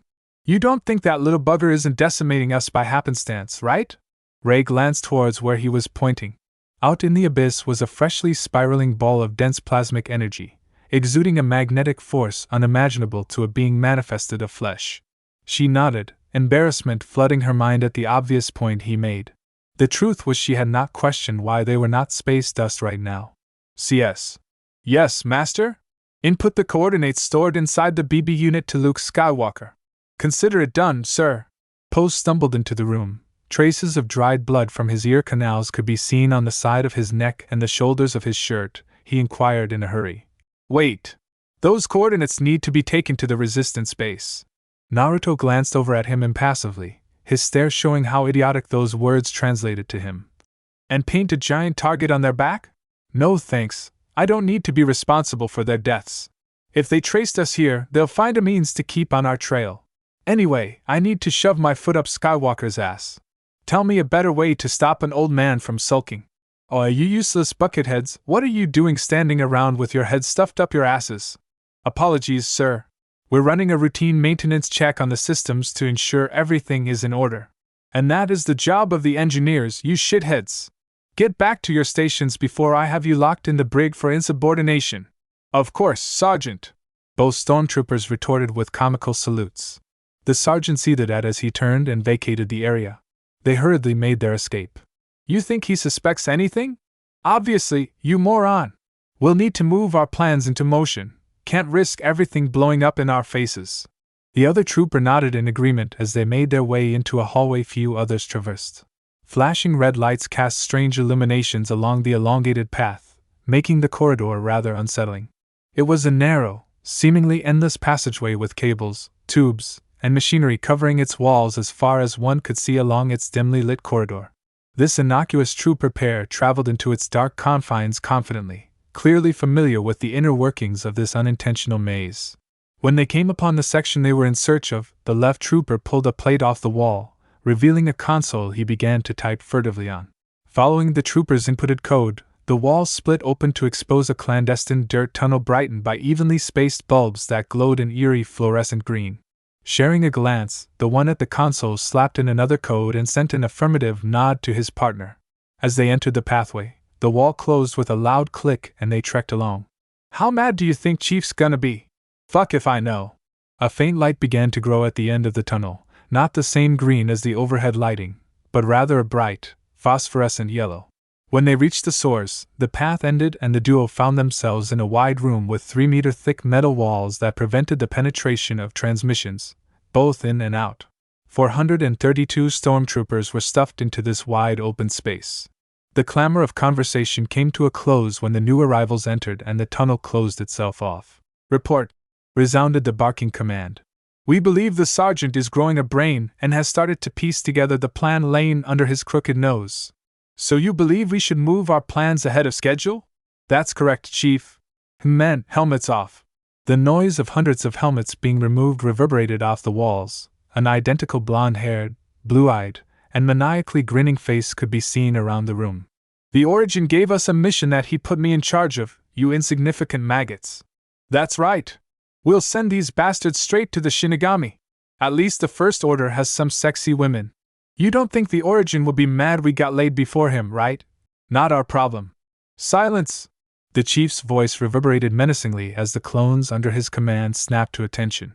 Our orders are to destroy Starkiller Base, not to get our dicks wet, imbeciles. We've gathered over 2,000 tons of thermonuclear detonators, which, in theory, should be enough to blast this shit stain of a weapon from the face of reality. Are all of you prepared for this? The purpose of our existence is about to come to an end and you better be ready, or I'll shove my blaster down your throats and give you a reason to. We're ready, Chief! The voices screeched in unison. Good. Plan to start the operation in 4 hours. If any of you fail to get into position, we risk exposure. Is failure an option, you wretched miscreants? No, Chief. Head out. Fucking shit. Origin better know how much of a headache this has been for me. At least my worries and complaints are about to disappear forever. Maybe a few drinks before wouldn't hurt. The Force amalgamated around Naruto. His chaos, peace, hate, love, and rage flowed through him, not allowing for anything to go unseen by either the Force or himself. His senses stretched out across the vastness of the galaxy, touching against the trillions of unique specks of light that signified lifeforms connected with the Force. The feeling was overwhelmingly beautiful. A practitioner of the Force can never lie to it. You must let it examine your soul completely and not attempt to obscure the emotions you feel. You must embrace the emotions, yet you must not let them coerce you. Rather, let the Force control and guide them into their rightful places. If you attempt to manipulate them to your own gain, you tip the true balance so many previously failed to achieve.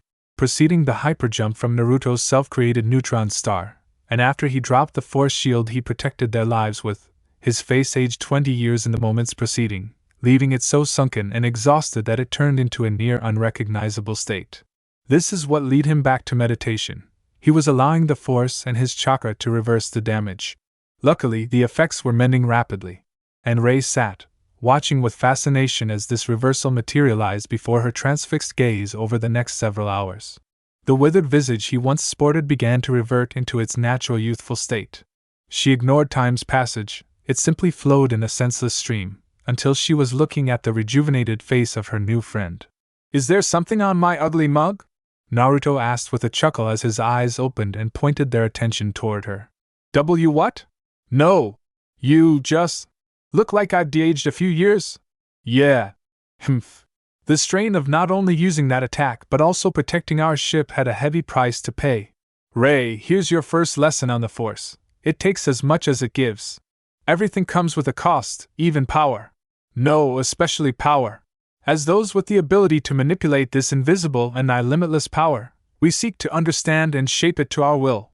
Always remind yourself that we are tools for the Force to flow through. You cannot beat it into submission. Many have tried. All they found in the end was a lust for more power, greed, and control. Even the Jedi failed in that respect. By trying to ignore and displace the emotions that connect one to the Force, they became disjointed and were blinded to the Sith's plans happening right in front of them. They were correct that previous Jedi had fallen to the dark side when attachments they had were severed, but, as I said before, the Force doesn't take kindly to those that try to control it. It may seem confusing because I have displayed control of the Force myself, and may refer to it as such to simplify things. However, there is a difference between a control that is born through an agreement where you stand in comparison to the Force itself, and a control of completely selfish intent. One seeks harmony in self through understanding the connection you have with all life surrounding you, letting this connection and understanding empower you. And the other devastates the Force by ripping from it what the practitioner desires for power and power alone. We are not the ones to bring balance. The Force does. It chooses conscious beings as vessels to bring about this balance. Whether it be terrible or good, it is often up to the perspective being taken. Rei tried to piece together what he was saying. It made sense. The ideas were not complicated. However, it felt as if she was missing a piece to the puzzle he was placing in front of her to solve with her own means. A child with the means to accomplish their goal who lacked the proper depth of knowledge to reach the solution. What do you mean by agreement? Naruto drummed his fingers on the cold floor thoughtfully, gathering his thoughts into order. I'm not talking about a literal agreement, where you sign your name and there's a list of what you should and shouldn't do. No, I'm talking about a metaphorical agreement, one that is intrinsically connected to every individual the moment they connect to the Force. The Force sees all, you can't hide your true nature from it, and in that moment your fate is set and bound. Our wills are free, yes, this is evidenced by those with strong senses of foresight, showing them the innumerable branching paths of potential outcomes from those choices of free will, and yet they fail to see what the true path is. But the Force can, and always does, leading us to the true path whether we desire it or not. This brings into question if our wills are truly our own or merely a deception crafted from our duplicitous minds. This is a conundrum reserved for philosophers to argue, not me. I'm a simple man, not someone who cares to reflect on his fate, since I've actively tried defying it my entire life. The irony isn't missed, trust me. He ended his quasi-soliloquy with a self-deprecating, hollow laugh that bounced off the walls mockingly. This sort of notion frightened Rey. She had always wanted to be the pilot of her destiny. And now, she was being told none of her dreams mattered because she would be guided by some invisible will outside of her understanding? This galaxy is truly unfair. Why can't I be left alone to my devices and seek a new destiny on my own terms? Obstinate anger began to boil in her, coiling into a fiery rage that left her stomach churning in nausea. Before she began to drown in her self-afflicted pain, a hand was placed on her head, and the feelings were smashed into submission, replaced with a tranquil clarity. What was that? She asked in confusion, but her voice was laced with relief. The feeling was hard to describe. It felt like he latched onto the tumultuous ravings of her heart and allowed it to be washed clean in their antithesis: joy, righteous anger, and content. Back home, I was the one of the few empaths around. Actually, I could have potentially been the sole empath. I never did come across another, but it makes sense considering the circumstances. Inadvertently, his fingertips rolled over the stomach of his armor. When I gained the use of the Force, it gifted me with an enhanced empathic technique that allows me to transfer my intent into another. Remember my fight with the Tin Man? Who? Oh, you mean that Sith? Kylo Ren, right? Naruto nodded. You see, the reason why I antagonized him so much wasn't only because it's hilarious. No, I use a lightsaber form that feeds off negative emotions. Usually, it is your own emotions it feeds from, but it can be redirected and take sustenance from your enemy. I was infusing the Force into my words, applying my empathic ability to enhance his rage, which, in consequence, drained him faster. Kylo Ren is a formidable dark side facilitator. He wouldn't exhaust himself after only a few minutes of a fighting with lightsabers. What a powerful ability! He could tear down entire worlds, if he ever finds a reason to. So you drained his Force? More or less. My technique is an analog of the dark side power known as Force drain. Though mine falls under neither the light nor the dark. Living beings aren't defined by such a simplistic split. We are defined by the actions and choices we make. Many good people choose to commit heinous acts, and an evil person can commit an action of piety. A magnanimous individual only remains so as long as people choose to view him as so. It's up to those exposed and impacted by actions to conclude if the act was right or wrong. That's a strange way to look at the world. Naruto released a wry chuckle. You aren't wrong. It was more of a wandering thought I had. Regardless, I do believe it to be true. A comfortable lull fell in the conversation as they gazed out the window of the meditation chamber, watching the hypnotic flow of hyperspace pass in a whirlpool of light. Naruto. Yes, Rey? Why do you want to find Luke Skywalker so badly? She glanced up to see his response, but his face remained as impassive as a stone buried in the sand. The question struck something in him. She could see it had from the emotions dancing in the confines of his eyes and the minute tightening of his jaw. What it struck remained a mystery to her, though. Luke Skywalker is a man defining himself by the mistakes he made in his past, and instead of attempting to remedy those mistakes, he has isolated himself completely, shutting all who desire to help him out, shuttered in as a hermit, avoiding all outside contact in hopes that those mistakes won't follow him back to his hermitage. I refuse to let him continue on in his self-appointed reclusion. I'll drag his sorry ass off that planet, and that's a promise. Is he going to teach me how to use the Force? Ha! No, I doubt he would take a student in after what happened with Benny. Don't worry, I'll teach you everything I know when the time is right. This isn't the most conducive environment for learning how to use the Force. Why's that? We're currently traveling in a hyperspace pocket dimension at a velocity that exceeds the speed of light. If something were to go wrong, and trust me when I say this, something would go wrong in the training, we wouldn't have any means of saving our sorry asses from death. Let's make a deal. I'll teach you about meditation. If you can get it down by the time we leave with Luke, then we'll work on getting you a core to make a personal lightsaber. Really? Rey's excited voice asked in wonder. Her entire being was filled with motivation at the idea of acquiring her own lightsaber. Really? Now sit down in the center of the room, close your eyes, and empty your mind. And so she did. No snide comments or remarks, she simply sat down and began her first attempts at the vague statement of emptying her mind. Inside a bedchamber aboard the Foxpaw, slept the tossing and turning Rey. The dreams pounding into her head brought continuous restlessness. Images flooded her mind. She tried to grab onto one of them and found herself pulled in forcefully. When she grabbed it, she had noticed a young Naruto talking to a tall man with strange clothes, face paint, and long white hair sharpened into spikes. They were sat on a bench enjoying some type of strange blue-colored food they ate off sticks that dripped under the heat of the overhanging sun. She blinked and found herself on the same dirt path of the small village they were sitting in. Directly in front of her sat the same image she touched moments ago, except now it was spinning into motion. The language they spoke was not one she understood. What was even stranger was not that she could not understand the language, but when they spoke it came out in two different versions, one of their language and one of Galactic Basic. With great effort, she managed to disconnect the two, and hear only the comprehensible portion. "Ero-sensei," Naruto whispered quietly in a saddened tone. "What the hell is a sensei? What is it, Gaki? Why so glum?" "Gaki, how cute." Naruto stared at the charging sky above him, the sunlight reflecting off his blonde locks in a moment of inner reflection. "We've been training for over a year now." He started and stopped mid-sentence. "Spit it out. Clearly, something's bothering you. Do you think I can save Sasuke? I made that promise to Sakura-chan, but I'm beginning to doubt myself. That's unusual. Tell me about it." The man Naruto referred to as Ero-sensei looked down at Naruto with an unreadable expression, eyes swimming with a myriad of emotions. "Sometimes you can't save those you want to most.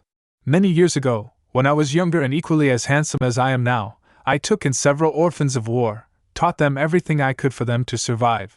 In them, I placed my hopes and dreams that they would perhaps help fix the country they were born to that had been devastated by conflicts for centuries.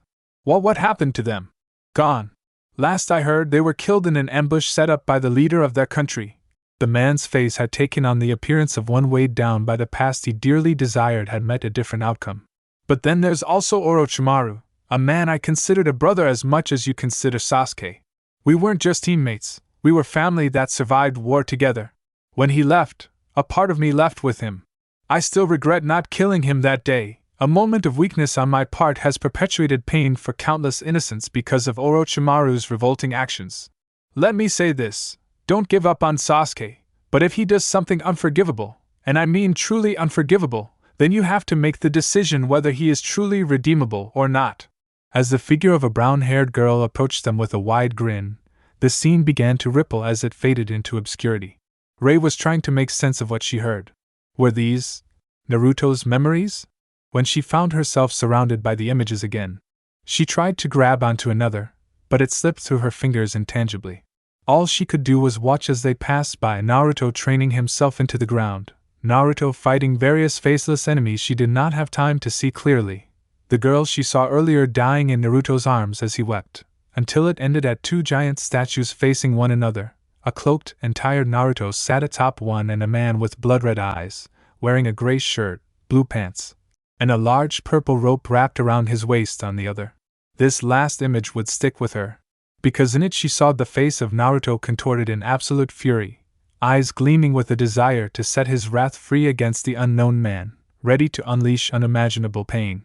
Rey felt herself being dragged down. She looked at where her feet would be, but found only an endless abyss and a pair of infuriated, crimson-slit eyes boring into her. "These are not things you should be seeing. What are you doing here, human?" Trepidation filled Rey as she stared into the massive eyes.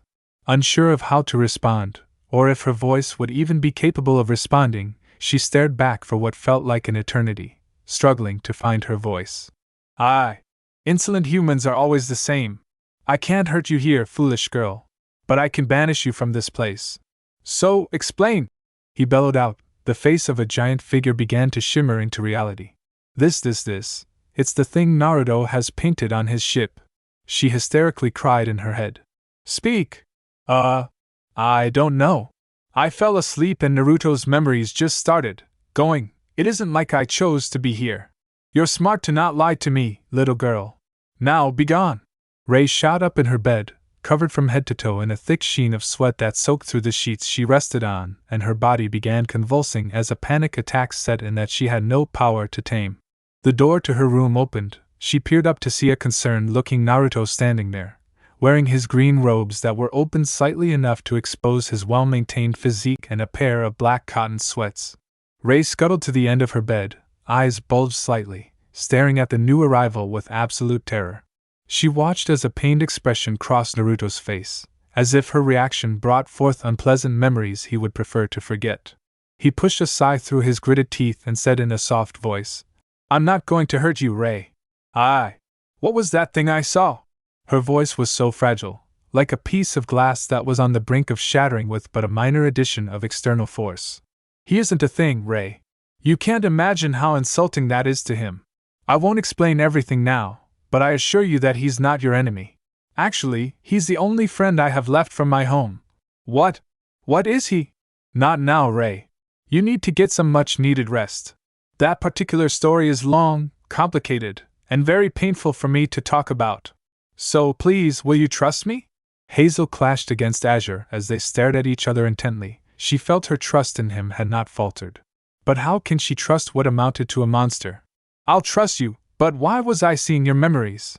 The dyad we have is growing stronger. The proximity we find ourselves in has strengthened the bond, and eventually, I imagine we'll be able to communicate through our minds across the vastness of the galaxy. That's all I'll say for now. Before he could finish, she interjected. Who was the girl? Lifeless eyes stared back at her, the color in them washed in memories that gnawed away at his insides. Her name was Haku, and she taught me not only what it means to be strong, but how to love and be loved. Rest, please. He set his palm on her damp forehead and gently tugged on the fear and anxiety wreaking havoc in her, lightly coercing her into a dreamless sleep. The last thought that passed through Ray's mind before sleep captured her was that it felt quite nice to have someone who wanted to help her after the endless hell that defined her existence on Jakku. What do you plan to do? I'm not sure, Kurama. Either you nor I understand it very well. It's an exceedingly rare ability, if the records are to be believed. Maybe Old Man Skywalker can elaborate? Possibly. Just remember to be careful. Thanks for always being here for me, Kurama. Yes, because I'm entirely swimming in options while trapped in here. Damn, that was cold, fair though. No, stop! That doesn't attach to the wall there, you need to set it on the engines directly. Do you want to fuck everything up? Sorry, throw it over here. A scroll was tossed into the hand of one of the two disguised stormtroopers. After a few moments of fumbling around, he managed to unwrap the entire scroll and wind it around the circumference of the base of the circular engine. His hand pressed into the single array etched into the paper, pulsing chakra through as it released a single cloud of smoke. The paper no longer remained, but the base was now surrounded by hundreds of blinking, ball-shaped thermonuclear detonators. The pissed-off trooper punched a code into the small, heavily encrypted communications device on his wrist and whispered, "This is the leader of Group 62, mission ago. I repeat, mission ago." Confirmed. The voice of their chief echoed out of the device. Well, it's been nice working with you, man. Shut the fuck up, we're the same person. Well, yeah, but it's not fun when we all act the same. Fucking anomalies. All of you annoyed the shit out of me. Rude as always. You really should have lightened up, maybe you wouldn't be so miserable. Do you know what the words shut your damn mouth mean? Only if it's me saying it to a hottie on her knees. Incorrigible womanizer, you disgust me. Didn't you say we're the same person? Not when you act out of line, freak. Double standards help no one, sir. The leader held his helmeted head in his hands, helplessly trying to ignore his annoying partner. A few more minutes and I'll go back to Origin. He can deal with the repercussions of the actions of these anomalies. The voice from the communicator came back. Well, Slime, it seems the moment of truth has arrived. I won't mince words. Being your leader has been an absolute displeasure, but our purpose has reached its conclusion. May the Force be with us all. At the other end of the communicator, staring at his wrist, was the chief. In front of him sat row after row of shots of the flameout he had been downing in rapid succession as he rested in his personal quarters. It took far more alcohol than the average person for him to feel even the smallest effect, yet coupled with the spice the concoction had intermixed, he was definitely reaching peak buzz. He placed the last shot to his lips as the countdown began. 10, so strange. 7, to finally be done with this bullshit. 4, peace be with the damned souls living on this stupid fucking weapon. The shot passed through his lips, scorching his tongue, and freezing his throat in a rather pleasant fashion. 0.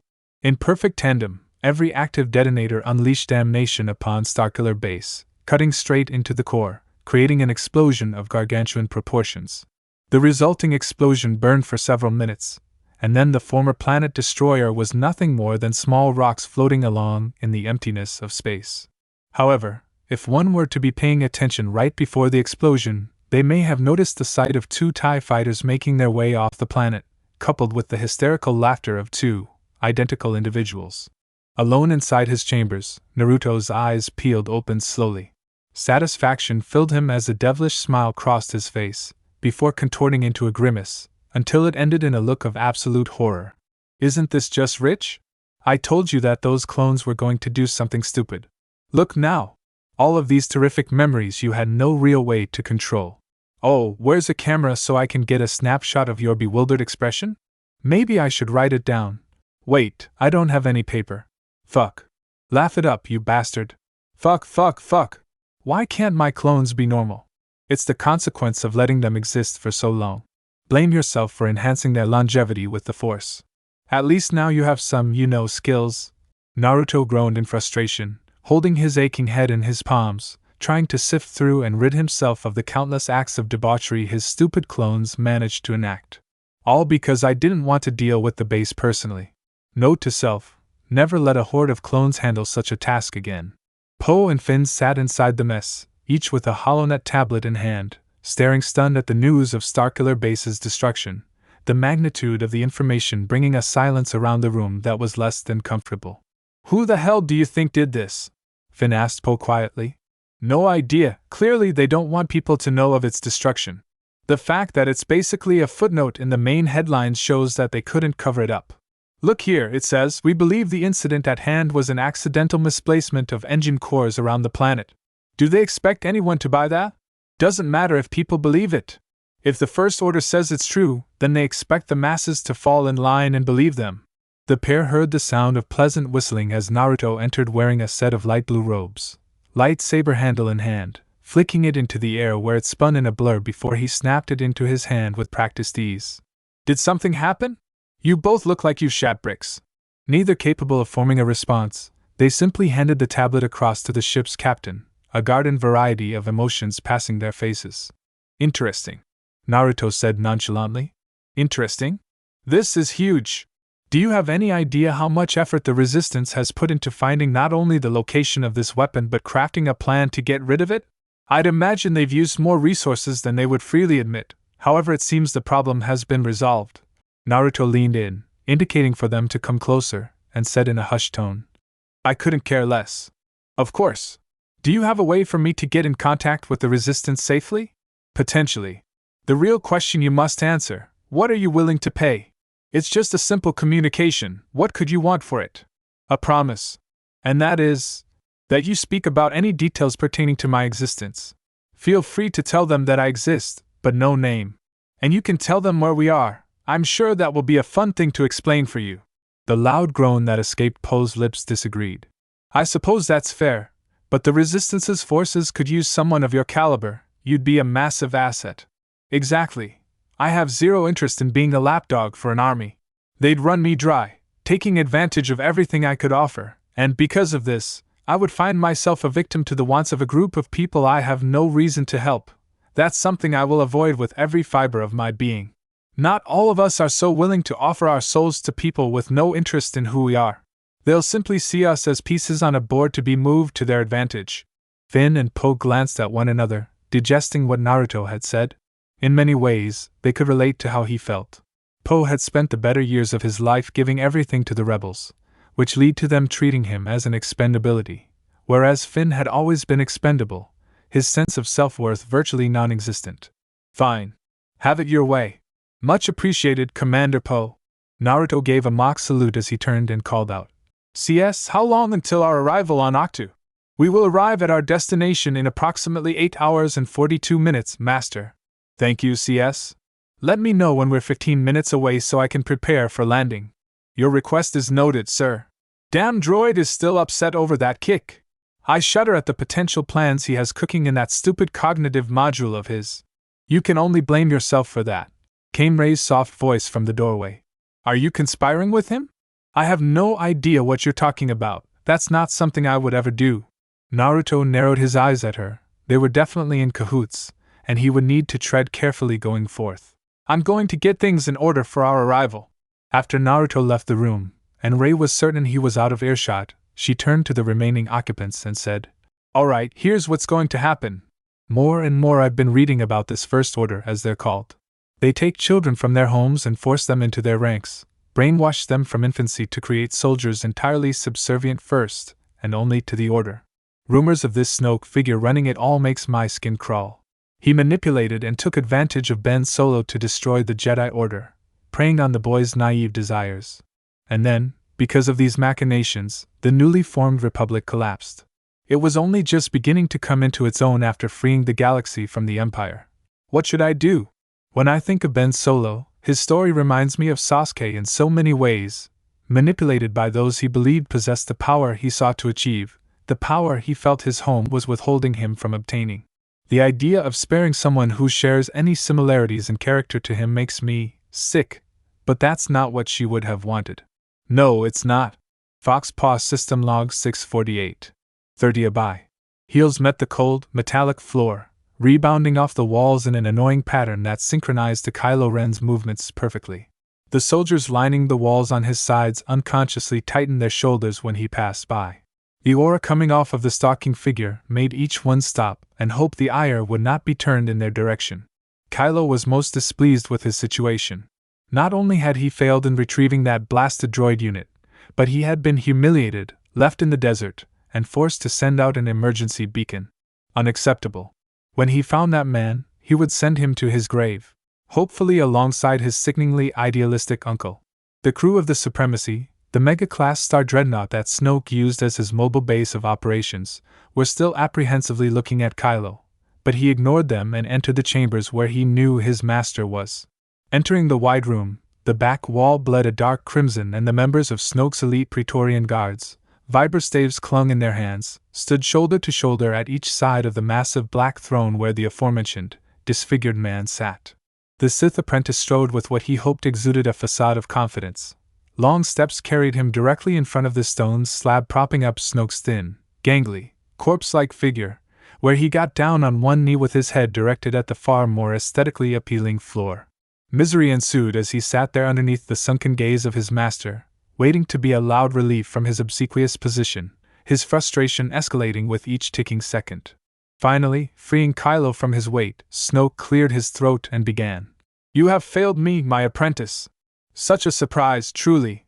Snoke's voice was raspy, yet still managed to bite with a hate-filled venom.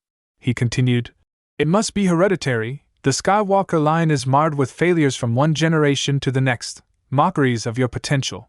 The insulted party's fists began to curl and his face started to spasm and twitch. Let it be known that Kylo cared not for his family's name, it meant nothing to him, he wanted to throw it away and solely embrace the dark side, but around every corner the name Ben Solo haunted him. Even that bastard had mocked him with his birth name. I am Kylo Ren, not Ben Solo, seethed the young Sith. Good, very good. Your rage, your jealousy, your hate, I can feel them in the Force. Use them to make you stronger. You failed me, my apprentice, but what will you do to remedy your mistakes? A question demanded an answer. Anything you ask of me, master, Kylo parroted with ease, his voice masked with apathy.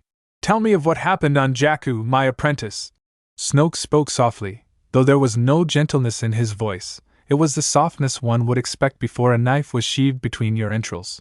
When my forces arrived with me to Jakku, it was discovered that the man searching for the coordinates to Luke Skywalker was there to retrieve them in the village of Twanel, So I went personally and apprehended said man. He managed to place the map inside of his astromech and let it escape, meaning I was unable to withdraw anything useful from my sessions with him. His will was strong for someone with no potential in the Force. And what happened after this? There was an impatient note to Snoke's voice. Kylo decided to continue hurriedly. I returned to the surface of Jakku after I felt a powerful surge in the Force, worried the droid had been apprehended by an unknown enemy. When I found this anomaly, it was a man I have never met or heard description of before. His ship was old, probably an old Republic ship, but his skills in both lightsaber combat and manipulation of the Force were nothing to scoff at. He treated me as a mere triviality. I haven't felt so outmatched since my initiation into your training. Kylo's voice held a reluctance to admit the last bit, but he knew it to be the truth, and he relished in the hatred the truth brought him. Fascinating. This man intrigues me. The destruction of Starkiller Base has set our plans back years. It leaves me to wonder if he has some connection with it. There seems to be a shroud around what branches his actions will create, the same shroud that was covering the base for months. Snoke would need to meditate on the matter. This man was dangerous, more dangerous than he could have anticipated. His plans would need to be molded to fit this wrench that had been thrown. You will search for this man. Bring him to me alive preferably. But if you must, end him. Do not fail me again, my forgiving nature can only stretch so thin. With pleasure, master. At your leave, Kylo said, bowing his head low. You may go, my apprentice. And may the Force serve you well. And you, master. This was a task Kylo would complete with fervor. The man was ignoring all caution and shined like a beacon through the Force. Tracing his location would be child's play for one of this enraged Sith's talents. And his journey could potentially be even more fortuitous by giving him a way to extinguish Luke Skywalker. Oh, he was positively ecstatic. The smell of freshly cooked ramen met the nose of Naruto Uzumaki as he entered the mess. Rested on the table sat the glorious bowl of his favorite cuisine. Most individuals would question why a still steaming bowl of food was left alone, but Naruto's mind would not allow such foolish questions to hinder the path to his prize. Within moments, Naruto was sat in front of the bowl, gorging it down with delight and haste. Little did the ex-ninja know, he was being watched from the door. Rey, Finn, and Poe watched with breaths held tightly, waiting to see if CS had been telling the truth. Several endless seconds went by, until Naruto finally collapsed face first into his food, broth sloshing everywhere. The group let out a collective burst of laughter at his position. For someone so freakishly strong, he was so simple-minded in certain aspects of life that abusing said aspects was nearly criminal. Nearly. We don't have long, CS said. The dosage will only last about 10 minutes. The box should be ready. 10 minutes later, Naruto awoke groggily, trying to figure out what the hell happened. He felt crammed and a touch of a chill. Cracking open his eyes, he immediately tried to sit up, but his head met the ceiling of the contraption he found himself nestled within. Fuck me sideways. CS had finished it without him knowing. A coffin of transparent steel. Why did Naruto have to suggest things to the maniac after a few drinks? Did the droid have to take him seriously? Not only was he stuffed inside this coffin, but the asshole hooked it up to an oxygen cable, and he was being dragged behind the ship. And yep, there's Octu, and yeah, CS is going for the free-fall landing. This is something even I have to tip my hat off to. Is this perhaps how a father feels when their child impresses them? God, I hope not. Naruto's ponderings went in such ludicrous directions for a moment. The ship's thrusters began to shut off, letting the inertial velocity carry them toward the planet's surface. The gravity well kicked in, dragging them down even faster. Once they broached the planet's atmosphere, the pressure from their speed compressed the air molecules around their masses to such a degree that the building kinetic energy, surrounding both ship and coffin, turned them into miniature fireballs, descending like hellish rain from the sky. Sweat began to build up on Naruto's forehead.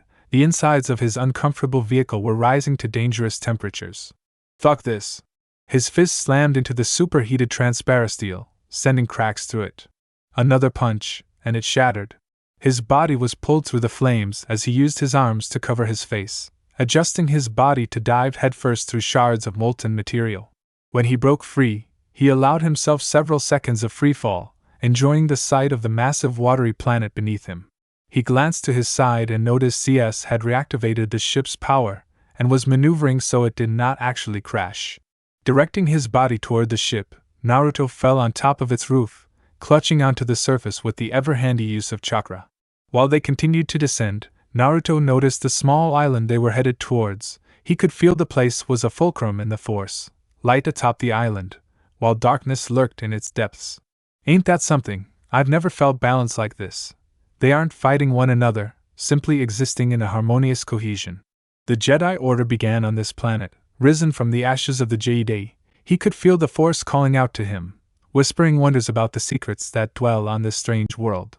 Why Luke decided to isolate himself here made sense. Everything was lost after the order he helped build collapsed, and seeking answers and respite from the torture the past dragged, he was led to the place the Force could aid him most.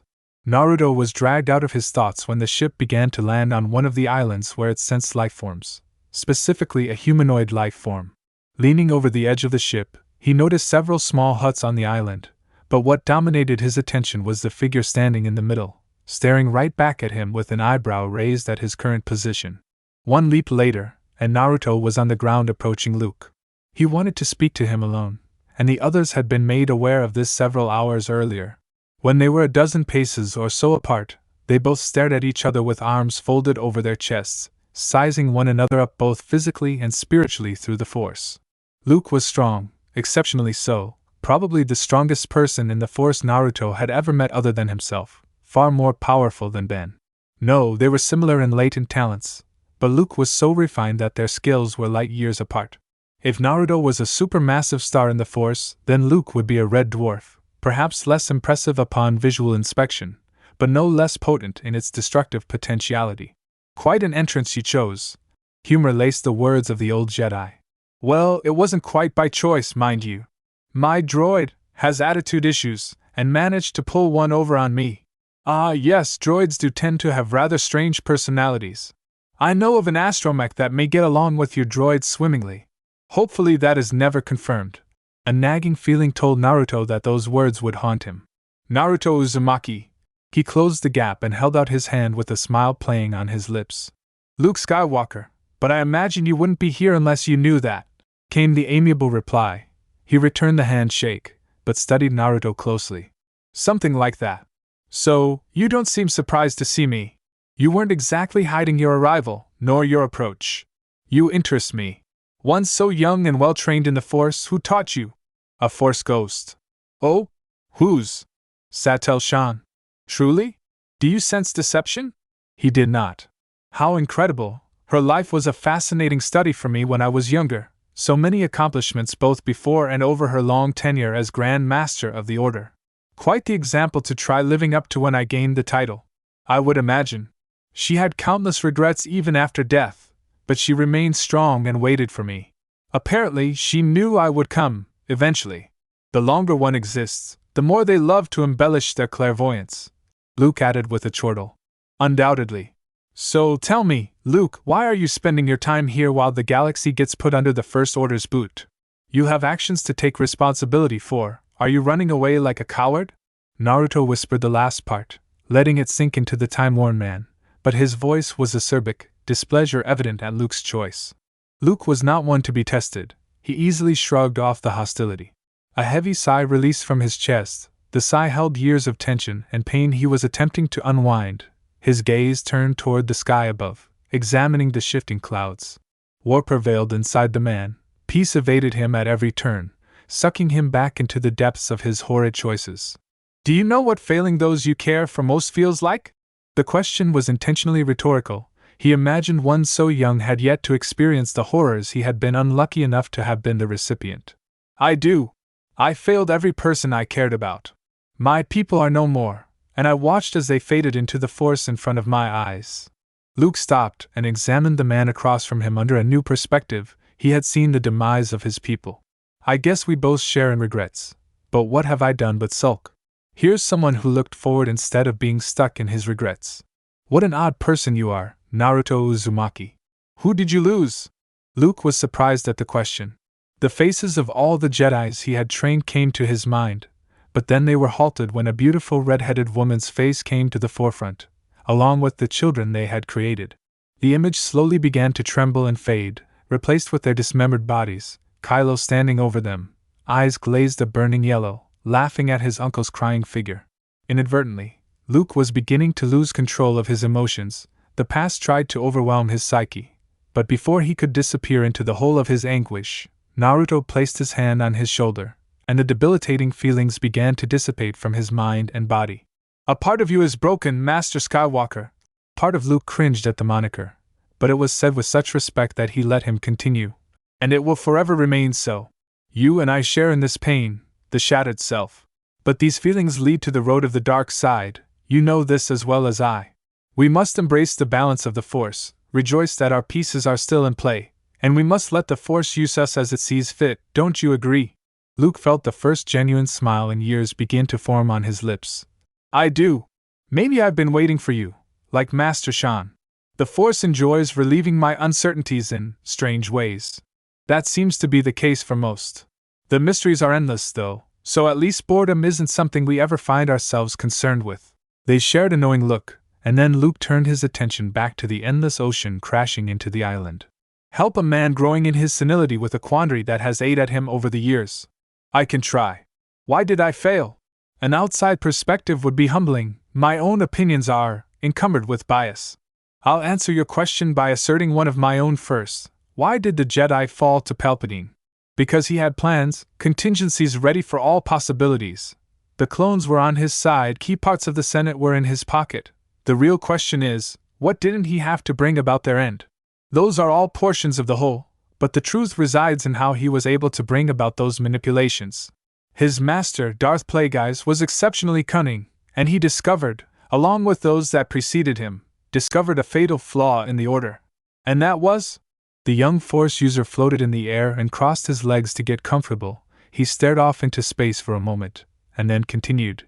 The Jedi Temple on Coruscant was built upon what was left of a Sith shrine when they ruled the planet before the Galactic Republic rose. This was over 5 millennia ago, but I'm sure you know of this. I do, I've been to the shrine myself. Good, then you know how sinister it is to this day? Luke nodded.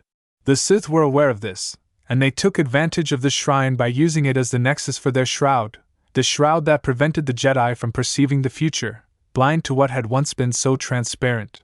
An ingenious creation, but praise them I will not, for through blinding the Jedi, it allowed them to pursue a plan they had developed for over 1,000 years.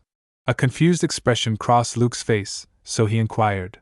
What does this have to do with my question? It's very important, because it shows the impact the dark side can have, even when you think it is being kept at bay. What do you mean? Don't act the fool, you know the past of Yavin 4. The screams of the damned Massassi can still be felt through the Force to this day, forever imbibed with the pain brought to them from their slavers, the Sith. Their temples will be tainted until the moon is but dust. The night you attacked Ben, what did you feel? Sorrow etched every inch of Luke's aged visage, the answer not being one he wanted to give, but he reluctantly did so. I felt it was the right thing to do. It felt as if the Force whispered to me, he needed to be stopped before he turned into a monster. And there it is. Look inside, do you truly believe your own nephew was falling? Was he arrogant and quick-tempered? That goes without saying. It could easily hereditary. From what I've read about his parents, they both seem rather hot-headed. They certainly are that, but no, he wasn't falling, it was something else. You're saying it was the Massassi? A resolute nod was given, and then he surged on. I believe their taint corrupted you, they examined you, searched for a weakness they could extort, and in consequence for your own actions, brought about the Order's demise. Anyone on Yavin 4 for extended periods would be seen as an enemy, and their vengeful spirits wanted absolute solace. You were the vessel they used to achieve this. Why do you believe this? You seem so certain. I've visited Yavin 4, spent numerous days meditating in their temples, communing with the Massassi. Reason cannot reach them anymore, they simply desire damnation for all who step in their hallowed halls. The bitterness and honesty in Naruto's voice sent a shiver through Luke. He had sent his wife and children to their doom. What had he done? Luke, said man stopped, his thoughts starting to defeat him. You must accept what happened to Mara Jade and your children.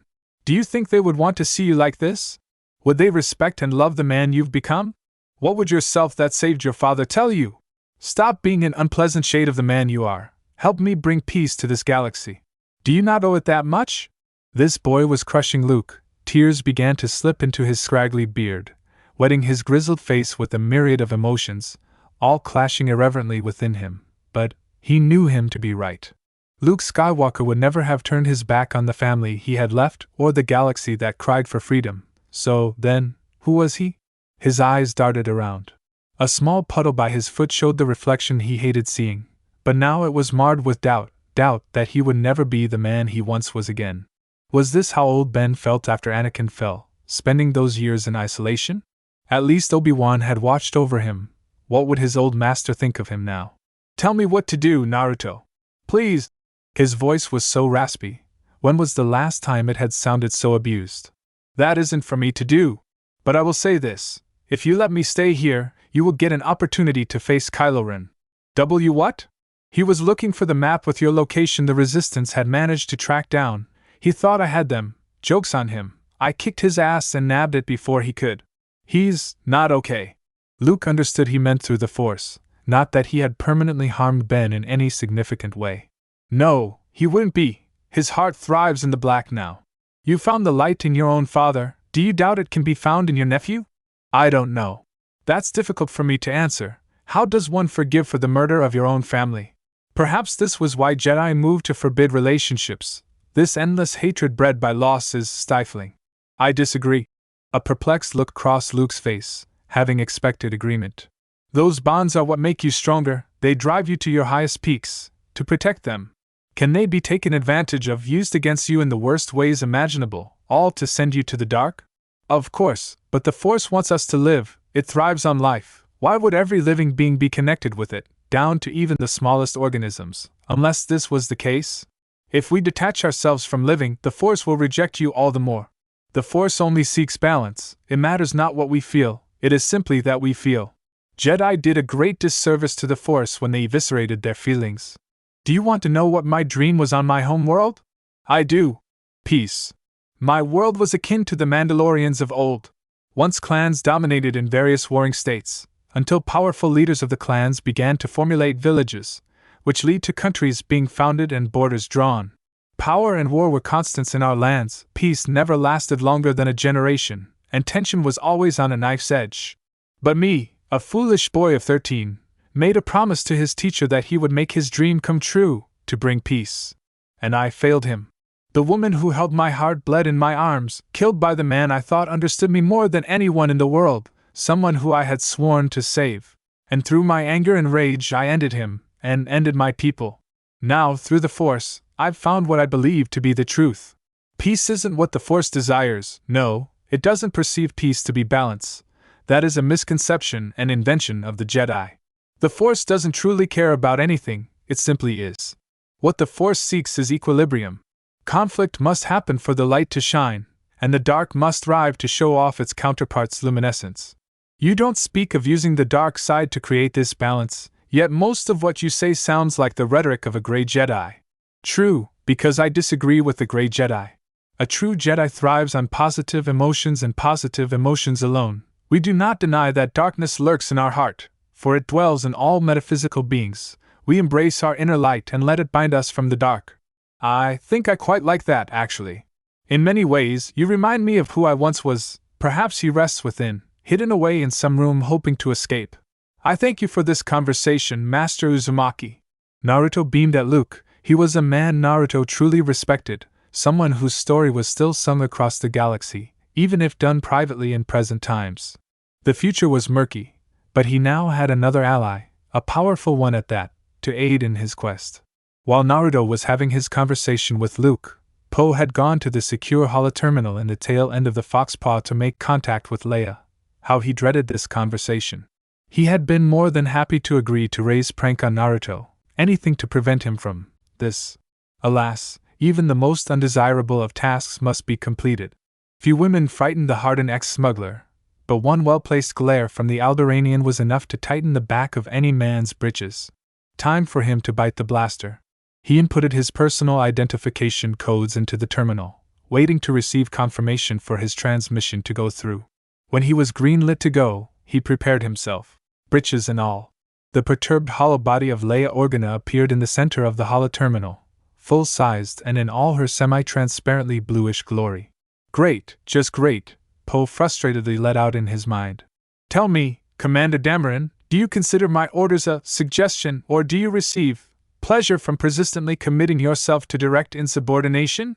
That was never my intention, General Organa. Then, tell me, what was your intention? The frostiness chilling her voice would flash freeze the blood of weaker men.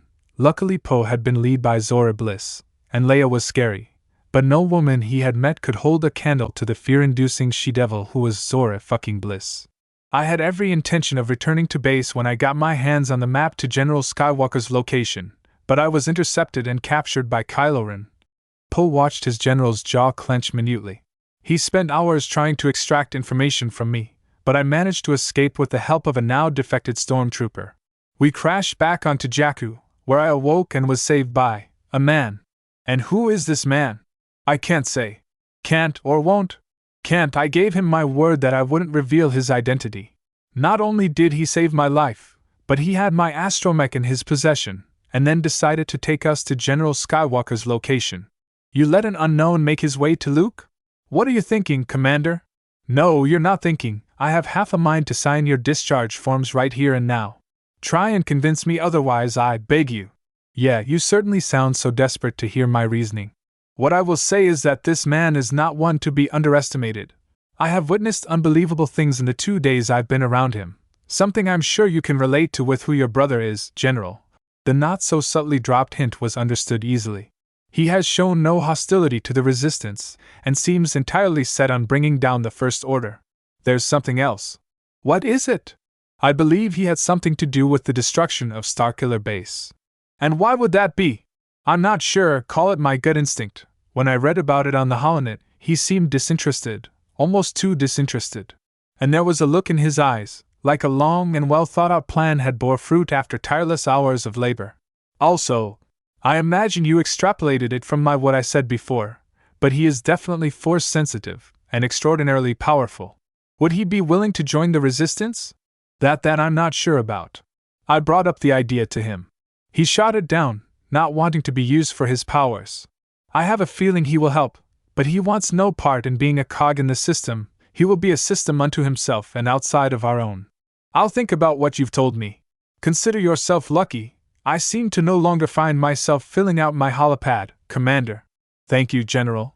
Keep an eye on this man, and when you can, try and convince him to speak with me. Also, tell my twin to contact me or I'll have to make my way over there and show him personally how skilled I still am with a blaster in hand. The feed cut out, and Poe let out a breath of relief that the ordeal was over. Now he can enjoy his day. I can say with absolute certainty that she is far more pleasant than the higher-ups of the First Order. Finn's amused voice came from the side, where he sat watching the conversation but remained out of the camera's shot. There's a plus. At least my boss isn't a psychotic dick. What a life I live. You're alive and free at least. Fair point. Poe watched Finn. The soldier may imagine he was putting up a good show, that his new friend would fail to notice how his shoulders slumped, or the air of defeat endlessly hanging overhead. He sat across from Finn, setting his feet up on the terminal. What's on your mind, Finn? A hesitant look was sent his way, but Poe sent him a reassuring smile, so Finn decided to unleash his troubles. When we were escaping, everything happened so fast, but now, I killed men that I spent my whole life with. I knew them from birth, quite a few were actually friends of mine, or as close to friends as one can have in the First Order. What does that make me? A survivor. Finn glanced at Poe confused, so the latter elaborated further. The second you made the decision to help me escape, the situation shifted. Moments before you were one of them, another drone for them to order to kill whomsoever they saw fit, but with only a single choice, you were enemy number one. Should you be proud of killing the men you knew best? No, you should resent and hate having done it, but don't let it eat away at you. Know that you fought to live another day, and survival is key in this galaxy. It will chew you up and spit you out like a starved rancor. He's right. They both turned to see Naruto standing there with the man they both assumed to be Luke Skywalker. You can sit in defeat, hating yourself for what happened, or join us. We're going to take this galaxy back from the First Order, and we will need men like you, Finn, to do so. Will you fight with us or wither at your own hands? This was a pivotal moment for Finn's life, equal only to the 1 days before with Poe, but he was sure now, like he was then, that he would jump into this future and embrace it for the innumerable paths it opened for exploration. This was why he had gone with Poe to begin with, for a chance to shape his own future, and Force help him would he do just that. I'm with you. Naruto wandered through his ship, thoughts polluted with the potentialities he would need to consider, people he could find to help them, and all sorts of madness that constantly troubled his mind these days. He was tugged from his obsessive thoughts when he realized he had not seen Rei since prior to their arrival. She was close, but her spirit was in turmoil, so he followed the invisible cord formed from the force that connected the two together, not even remotely worried about losing his way. When he exited the ship, he noticed the rain was pouring down. The overabundance of water on the planet's surface seemed to coalesce harsher storms, but it hardly bothered Naruto. You needn't worry about her so. She's a strong one. I'm not worried, just, okay, I'm slightly worried, but… I know, Naruto. I know. Just make sure to keep her safe. I'll do everything I can, and then more. You always do, Kurama responded with raucous laughter following close behind. Cutting through the island, he made his way to the craggy rocks on the edge. There he found Rei sitting, arms clung to her legs as she stared vacantly out at the water. An imperceptible expression touched her face, but Naruto could feel what she did, and it was disarray. He set himself down next to her, not saying anything as they both let the rain soak into their core. Rei finally broke the silence, unable to stand it any longer. I've read about all sorts of planets and species, but I've never imagined actually seeing so much water. This is the first time I've ever enjoyed a rainstorm. Can you imagine? In a manner of speaking, but my home world was far more diverse in ecology and environment than both this world and Jakku. What really ails you, Rei? Hesitance rose to paramount levels. Rei truly hated this dyad going on between them. Her privacy felt invaded, but for some reason the anger never stayed long, and she would actually feel calmed by how assured Naruto felt through the connection. What am I to you? A light laugh left his mouth as he wiped his dripping hair from sticking into his eyes. Avoiding my question with your own, but we'll get back to mine, yours first. What are you to me? I'm not sure.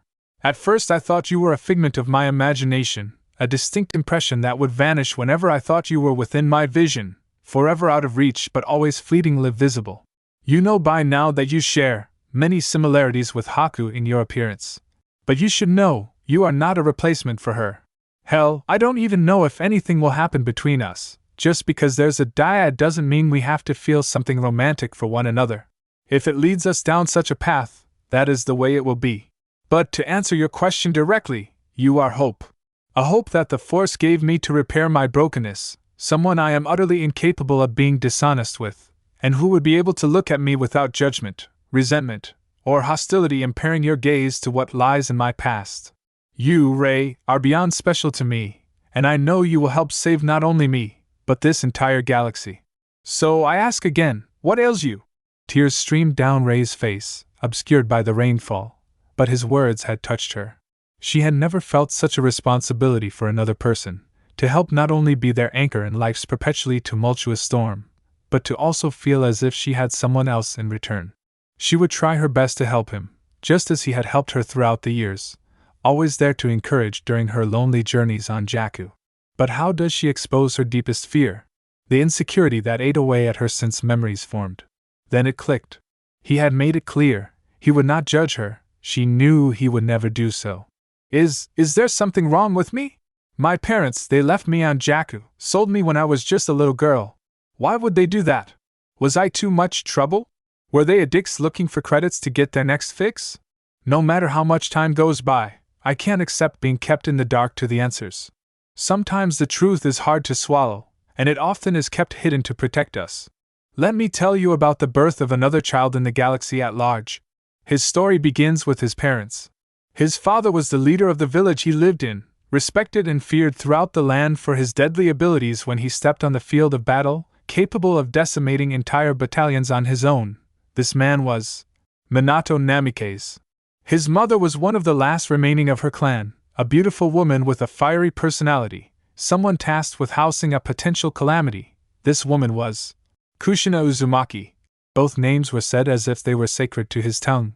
My planet had many strange things, but one of the strangest of all were the tailed beasts. Massive monsters constructed of the energy natural to my planet, chakra. And this child's mother had the deadliest of said beasts residing in her, sealed away with the techniques of her own clan, Kyubi, the nine-tailed fox. These hosts had another name, Jinchuriki, the power of human sacrifice. Recognition dawned in Rei's eyes as morbid uncertainty slowly replaced it. Their happiness was incomprehensible when they found out they were going to be parents. None of their friends had ever seen either so jubilant, but it was all for naught. When a woman gives birth, the seal keeping the beast in place weakens to a near breaking point, and there was a man that took advantage of this brief window. A man whose goal was to enslave my entire world. That night he succeeded in capturing her. He used the life of their newly born child to coerce the father into a horrible choice, one which left the mother vulnerable in order to protect their baby. When he returned to his wife after making sure the babe was safe, the fox had already been extracted and was wreaking havoc on the village he was sworn to protect. And protect it he did. With nothing but a single technique, he stopped the fox from obliterating the village, and then moved the mountain-sized fox to a location outside the city. He was famous for using a kunai inscribed with a seal that allowed him to travel between dimensions wherever one of his seals were placed. Rei's eyes widened. Yeah, you could say he created his own form of hyperspace travel. Incredible, no? Imagine what one could do if one of those seals was on a different planet. He reached into his pocket and pulled out a strangely shaped knife, fiddling with it between his fingers aimlessly. She noticed the strange wrapping and letters designed on the handle, and her breathing rapidly grew in intensity. His hand touched her shoulder, and it felt as if her body had lost all mass, hurtling freely at unbreakable speeds. When the sickening feeling stopped, she opened her eyes and noticed they were sat atop large trees on a planet covered in gargantuan trees. Kashyyyk. I find it reminds me of my homeland. The wistful expression caught Rei's attention, but her brain was still trying to compute what the hell had just happened. But Naruto, seemingly ignoring her dilemma, continued on as usual. Normally, when a tailed beast is extracted from a person, they die the moment it finishes. The toll it takes on the networks our bodies produce to use chakra gets shredded apart, leaving the host a husk.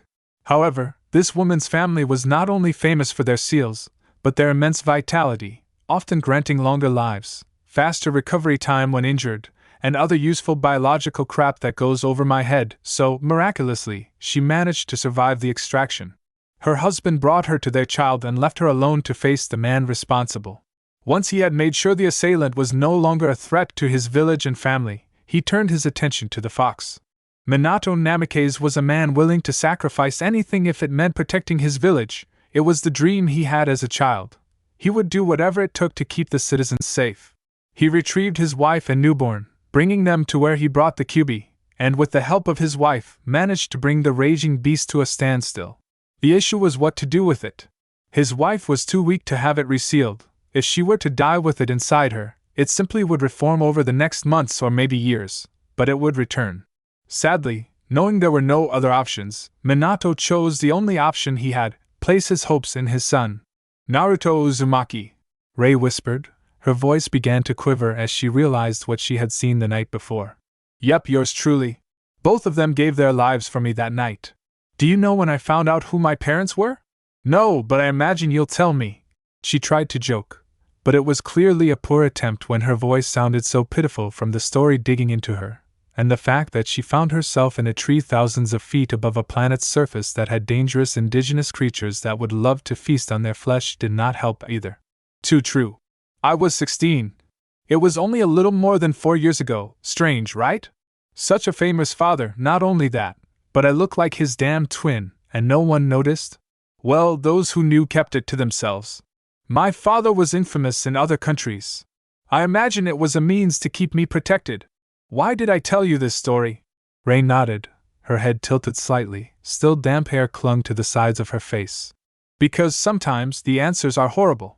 If I was a little boy and then was told my father put a monster in me, how would I react? I would hate the man, resent him for the rest of my life. I actually thank whomever decided to not tell me. It allowed me to be more mature when I was told the truth, so I could understand why my father chose me. That makes sense. But it doesn't calm your worries. No, it doesn't. Say I could use the Force to try looking into your past. Would you want that? There was doubt in his voice that he would succeed, but he remained steadfast and willing to discover the answers she needed. A part of her wanted to say no, that knowing the truth would be so much worse, that Naruto was entirely right. Why was she such a coward? What did she spend all of that time acquiring skills for? Skills that others on Jakku ignored. She wanted adventure and a life of visiting the endless stars dotting the sky that teased her every night while resting amongst those sandy dunes. Please, I must know. Her companion nodded. He turned her towards him, stretched his palm out and placed it on her forehead, and then he lowered his head into a meditative state. In response, she imitated his final action. Empty your heart, collapse your mind, suture yourself into the Force, allow it to reconnect to yourself anew, follow its whispers, let it lead you into what you hide from even yourself. His voice was velvety, calming the rapidly beating heart that threatened to bruise her sternum, and guided her through the Force. After flowing through the demands over and over, she felt the repetition would never end. But, without recognizing it was beginning to happen, her eyelids became overwhelmed with light. Cracking open her eyes, she found herself in an empty white space that stretched endlessly. When she stood and turned around, she found Naruto on the floor in a lotus position, but what truly caught her attention was the massive fox looming behind that mirrored him in perfect unison. Do not lose focus, Rei. Naruto's voice echoed around her. Kurama and I are acting as the bridge to your memories. Search inside yourself, and you will find what you desire. Following his words again, she started to wander through the infinite space, but no matter how far she walked, Naruto and Kurama always remained the same size. There was no doubt she was moving. Were her insecurities clouding her ability to cross the distance? She trudged on, against this invisible wall that would allow for no further movement, until the ground beneath her began to expand into an endless black. It began to exert a gravitational force that dragged her against her will. Desperately trying to stop it, she turned to call for Naruto, yet he was gone. Follow. This word calmed her turmoil, so she listened. The void felt no different than the space she was in before, except now she felt weightless. Though a strange pressure was being applied, she could feel it surrounding her entirely. When she opened her eyes, she was back on the surface of Jakku, in a tent placed between outposts for faster trade transactions. In front of her was a man nearing his middle years. His once red hair had the starting of gray streaking through it, and his weathered face had a well-trimmed beard to match. On his hip, which was only slightly exposed, she could make out the handle of a lightsaber. Next to the man stood a woman with such pale skin it was almost silver. Her hair matched the tone well, and strange markings were tattooed onto her face. She held in her arms a small bundle, and nestled within her eyes was a fierce self-hate, a hate so impure that it made it difficult to look at her long. Her attention returned to the man, whose face was a reflection of sorrow, one who desired to withdraw from the decision being made. Do we really have to do this? There has to be another way, the woman said frustratedly. There was a strange accent to her voice that made Rei's heart thrum. His words were distorted, but she made out. Danger, looking for us, mission must be finished, we'll return. The tears forming in his eyes told her of the insurmountable regret he felt at this decision. It was evident neither parent wanted to part from their child, but there were responsibilities they had to uphold before they could care for her. They would only be putting her in greater danger, at least here they knew where she was. The scene began to fade. She found herself in the cockpit of a starship she had never been in before. Alarms were blaring and she could hear hysterical voices going off. One word that came truly grabbed her attention was Purgles. The little heathens that are infamous for feeding on the hyperspace fuel clouds in 36. No, this isn't what happened. Directly in front of her sat what she now knew were her parents. They were pressing their foreheads together, whispering to one another, and this she heard. The words clamored through her head like a resonating gong. Marin, I'm sorry. We should have stayed with Rei. You were right. Forgive me, I failed you both. The man's voice was shattered, freely accepting that he was responsible for the fate they faced. Shut up. I followed you as well. The fault is as much mine as yours. I just hope our little girl is okay, Cal. Tell me she'll be okay. It did not matter to her if he meant it. This simple reassurance would be enough in these climactic moments. She's going to be just fine. No one will be able to stop her. She'll be the sum of our best parts, and we will watch over her through the Force. We won't leave our dear Rei alone, right? Never. Cal, I love you. I'll never regret the day I left Dathomir with you. Thank you for saving me. But you saved me, Marin. Come, let's embrace our final moments together. As the tentacles from the disgusting Purgles began to breach through the hull of the ship, Rei cried out, her voice pulsating with the Force. Enhanced by Naruto and Kurama's help, it rippled space-time, distorted it to such a degree that her words pushed through the boundaries. Mom, Dad! Cal and Marin froze. The voice sounded so oddly familiar to them, and in the final moment before their end, they saw the ghostly apparition of a young woman they both knew was their child, and they were granted satisfaction in that brief but priceless moment in time, smiles of pure joy tugging on their lips. White. Ray took a ragged breath, natural air filling her lungs as she was pulled from the swirling memories. Her body was convulsing in spikes of pain. The intense overuse of the Force was not something her body was accustomed to as of yet, so a backlash was ensuing. A price to pay for goods received. Before she could slip from the branch, Naruto wrapped his arm around her back and held her close. Uncontrollable torrents of tears poured out of her eyes, not from the severe pain racking her body, but from the emotional torment knowing brought. Yet, even if it was pain, it was the truth, and that was more precious to her than any material life could offer. Her aches and pains began to slowly diminish. It quickly became apparent that Naruto was responsible, as his assuaging words and gentle ministrations brought her the comfort necessary to alleviate her despair. How long they sat in that tree, she would never know, but the event deepened the dyad, tying them closer, until the lines where one begins and the other ends were starting their slow descent into non-existence. The subtle tones of jazz hummed around the sleazy bar filled with the lowest of lows in society. Card games were being played in various corners, death sticks protruded from many a mouth, and the noise, well, the noise was actually quite agreeable, not too much, not too little, enough to have a pleasant enough time. That is, if you can refrain from insulting the wrong patron. In the darkest corner of this unnamed bar that resided in the seediest part of Coruscant's underbelly, where two men sat at a table across from each other. Both were cloaked and heavily armored, hoods pulled tightly to shadow their faces. A death stick could be seen protruding out of the bottom of the hood of the man on the right side while he leaned back casually in his chair, allowing the front legs to lift from the floor and tap back down in rhythm to the jazz, done in such a way that infuriated his friend unendingly. The left man was hunched over, clutching a glass of liquor tightly in his palm, trying his best to stop himself from shoving that smoking stick down the other's throat. "This is the life, ain't it? How did I let you convince me this was a good idea? Did you drug me, you waste of space? Ma. I was just trying to let us have some fun. We spent so many months in that place. Of course we deserve a vacation. First, you are not Kakashi-sensei, so never use that phrase again, or I will fucking end you." The finality dwelling within the statement made the other party swallow heavily. "Honestly, do you understand what orders are?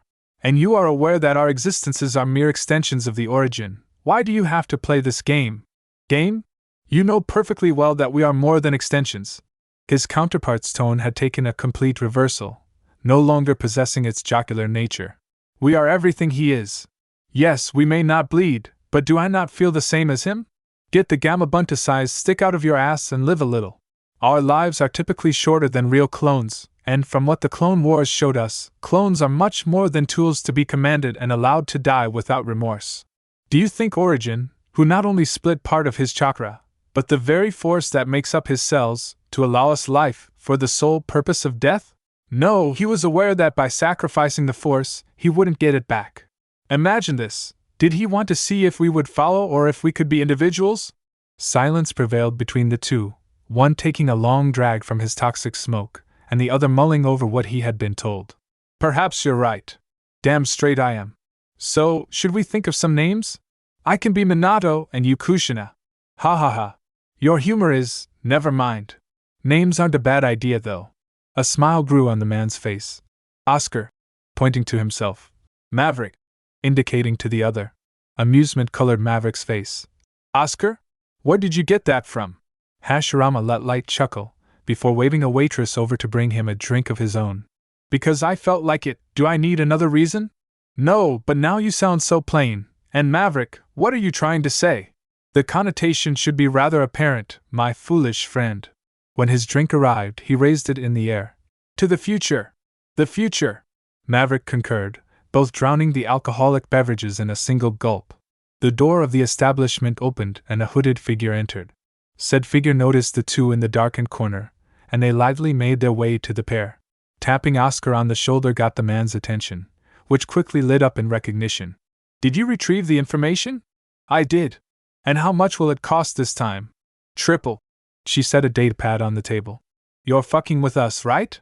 Maverick interrupted, not being one to get swindled by some info broker. "I assure you, I am being perfectly serious." This information cost me the lives of my best informants. Does that make the severity clear enough? Fine. Oscar relented, though it was done with plain-to-see irritation. I'm waiting. She while her finger tapped the data pad on the center of the table. Maverick let out a grunt of frustration, picked up the pad and sent her the agreed-upon funds. When he finished, it was yanked from his hands, the greedy woman making sure the credits were exact. Great! Came the now cheery voice, no longer holding any of its previous unfriendliness. A new person is always invented when money is involved. She dragged a chair over and sat down with them, ordering a drink of her own before she settled down to regale them with what she had unearthed. You asked me to explore the Outer Rim worlds, that there was some unknown you felt could put lives in danger. It seems you were right. From what my informants gathered, some of the worlds at the farthest edges of the rim had been detecting anomalies for years. Anomalies? Oscar asked curiously. Yes, anomalies. What were they? Well, according to denizens of the planets, they had been picking up signals outside the galaxy. Both men froze. What? They both whispered. And not just that, but the readings were absurd. They suggested that there were massive biological signatures residing several parsecs outside the edge of the galaxy. Most ignored the readings, assuming them to either be failing instruments or a misreading of something inorganic as organic. Obviously, both of these assumptions were not the wisest of choices. Perhaps the concept of an intergalactic species was too much to consider, but the last information I received was of a ship arriving, full of abominations. The end. Now watch daily exclusive and censored lemon stories and mature content. Access all this and more on my Patreon. Click the link in the description to explore.